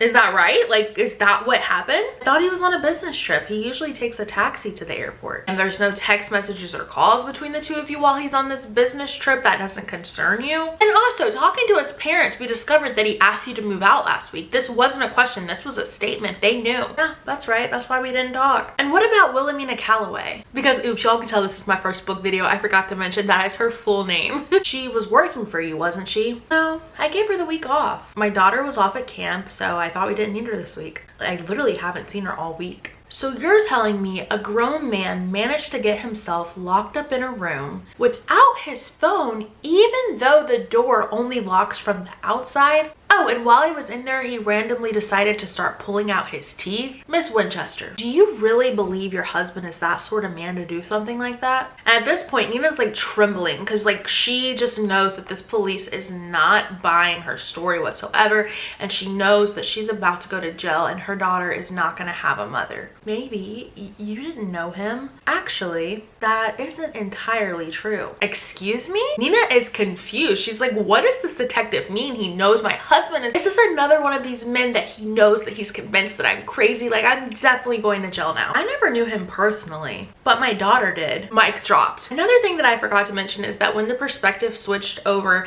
into Nina's point of view, we learned that Andy had an ex-fiance whose name was Kathleen. And he never went into details about what happened between him and Kathleen. And she always just assumed that Kathleen was the one who let this man that was literal gold slip away. Of course, until he started locking her in the attic, and then it's like, yeah, maybe you're the problem, not her. So she looks at him and she goes, your daughter? And he nods and he's like, yeah, her name is Kathleen Connors. Actually, small world, her and your husband were engaged a long time ago. And she just blinks because she's like, yeah, Kathleen, the fiance. And he continues and he's like, The breakup was rough on her. She wouldn't talk about it. She still won't. She moved far away after that, and she even changed her name. She hasn't been on a date with the man since. And y'all, that was years ago. Like, over 8 years. And like, she had to have gone through some pretty messed up stuff if she's still scared to trust a man. Like, that breaks my heart, because he's doing this to Nina and Millie. I can only imagine what he did to Kathleen to make her not even want to speak out about it at all. Nina's heart is literally speeding up, and she's just like, the detective kind of cuts her off, and he's just like, I always wondered what exactly Andrew Winchester actually did to my daughter. When I transferred out here a year ago and I started poking around, I thought it was interesting that you claimed that he had been locking you up in the attic, but nobody could verify that the story was true. Although truthfully, it looks like nobody actually did much to verify it. Winchesters used to have a lot of pull out here before they moved to Florida. Cause yeah, his parents, they moved to Florida. They got out of there, especially with some of the cops. And then he pauses and he looks at her and he goes, but not me. And her mouth at this point is just like too dry to even speak. She's just staring at him and her mouth is wide open. And he continues and he's like, if you ask me, that attic is a hazard. Seems like it's far too easy to get locked up there. It's a shame that happened to your husband. I'm sure my buddy in the coroner's office will also agree. It'll have to be a cautionary tale, won't it? And Nina's just like, yes. A cautionary tale. Yeah, sure is. The detective gives her one last look and then he joins his colleagues, and that is the end of that. He's just like, this was an accident, but low-key I know, you know, and your husband is a POS. Like, he is not a good man, but I'm gonna let this slide because he hurt my daughter. And you know what? I'm okay with that. And there's this thing that Frieda McFadden does. Like, I've come to realize reading her books, she does this thing so beautifully where like, you think that's it and you think you have it all figured out and you think that you're gonna wrap all this up in a pretty bow, and then she gives you one more, not just one more, two more freaking twists, and you're like, oh my god, how much more could happen? Because what's about to happen next, my jaw was on the floor. So Nina is literally at Andrew's wake because she has like some little ounce of compassion, and she just has to say goodbye to that old part of her life. She needs to see his body one more time, say screw you, and then go on to Disney with her daughter and live her best life. And y'all, when she gets there, okay, first of all, she makes sure that Enzo is going to keep an eye on Millie, because her and Cecilia, they're going to get the hell out of here. They're about to go live their best life. They don't want anything to do with the state, and she's just making sure that Enzo can keep an eye on Millie, make sure she stays safe. But when she gets to this funeral, she sees Andrew's mother, his parents, and Andrew's mother, let me just read to you what this scene is, because I feel like it's better if I read it than describe it. Because what? First of all, his dad is actually a pretty decent human being. He even says that if her and Cecilia ever need anything, just call him, beep him if you want to reach him. He'll make sure that Cecilia has everything she needs. Man, I'm never going to reach out to you ever. You raised a monster. No, thank you. But it was a nice gesture. But this is the part where my jaw was on the floor. Of all the people I wouldn't want to be alone with today, Evelyn tops the list. Evelyn is his mother. Evelyn isn't dumb. She must have known the problems I had in my marriage. Like Robert, she might not have known what he did to me, but she must have sensed the friction between us. Robert is his father. She must have sensed how I really felt about him. Nina, she says dryly. Evelyn, I say. She looks down at Andy's face. I try to read her expression, but it's hard. I don't know if it's all the Botox or if she's always looked like that. You know, she says, I spoke to an old friend at the police station about Andy. My stomach clenches. According to Detective Connors, the case is closed. Andy's always taunted me about an alleged letter to the police station that would be sent over in case of his death, but no letter ever materialized. I was never sure if it was because there was never a letter or if the detective got rid of it. Oh, is all I can manage. Yes, she murmured. They told me how he looked when they found him. Her eyes bored into me. They told me about his missing teeth. Oh God, she knows. She definitely knows. Anyone aware of the state of Andy's mouth when the police found him had to know that his death was not accidental. Nobody yanks their own teeth out with pliers, not willingly. It's all over. When I walk out of this funeral home, the police will probably be waiting for me. They will snap handcuffs on my wrists and read me my rights, and then I'll spend the rest of my life in prison. I won't tell anyone about Millie though. She doesn't deserve to be dragged down too. She gave me a chance to be free. I'm going to leave her out of this. Evelyn? I choke out. I don't. Her eyes drift back to her son's face, and his long eyelashes closed forever. She purses her lips. I always told him, she says. how important dental hygiene is. I told him he had to brush his teeth every night, and when he didn't, there would be a punishment. There's always a punishment when you break the rules. What is she saying, Evelyn? If you don't take care of your teeth, she continues, then you lose the privilege to have teeth. Evelyn? Andy knew that. He knew that was my rule. She lifts her eyes. When I pulled out one of his baby teeth with pliers, I thought he understood. What? And then, like, literally, Nina is just staring at her because she's like, did I hear this crazy woman right? And this lady just goes, it's such a shame that he never really learned. I'm glad you stepped up and taught him a lesson. Oh my God.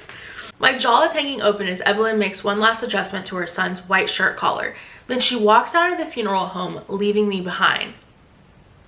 That is insane. And then we have one more chapter, which is the epilogue, and this is in Millie's perspective. So in this, we learn that Cecilia and Nina are living their best lives. They are traveling and they're getting to do all the things they didn't get to do when Andrew was alive, because now she doesn't have to worry about some crazy man locking her in the attic every time she does something wrong. And even better, Nina has gotten her an interview for a new position with another wife and husband. But when Millie gets to this interview, first of all, she notices that the home is beautiful, the wife is beautiful, but she also notices that there are bruisings on this wife's arm. It's almost like the wife intentionally let her like sleeve slip down just a little bit so that Millie could see the bruises. And this woman's name is Lisa, and she says, Nina Winchester actually highly recommended you to me.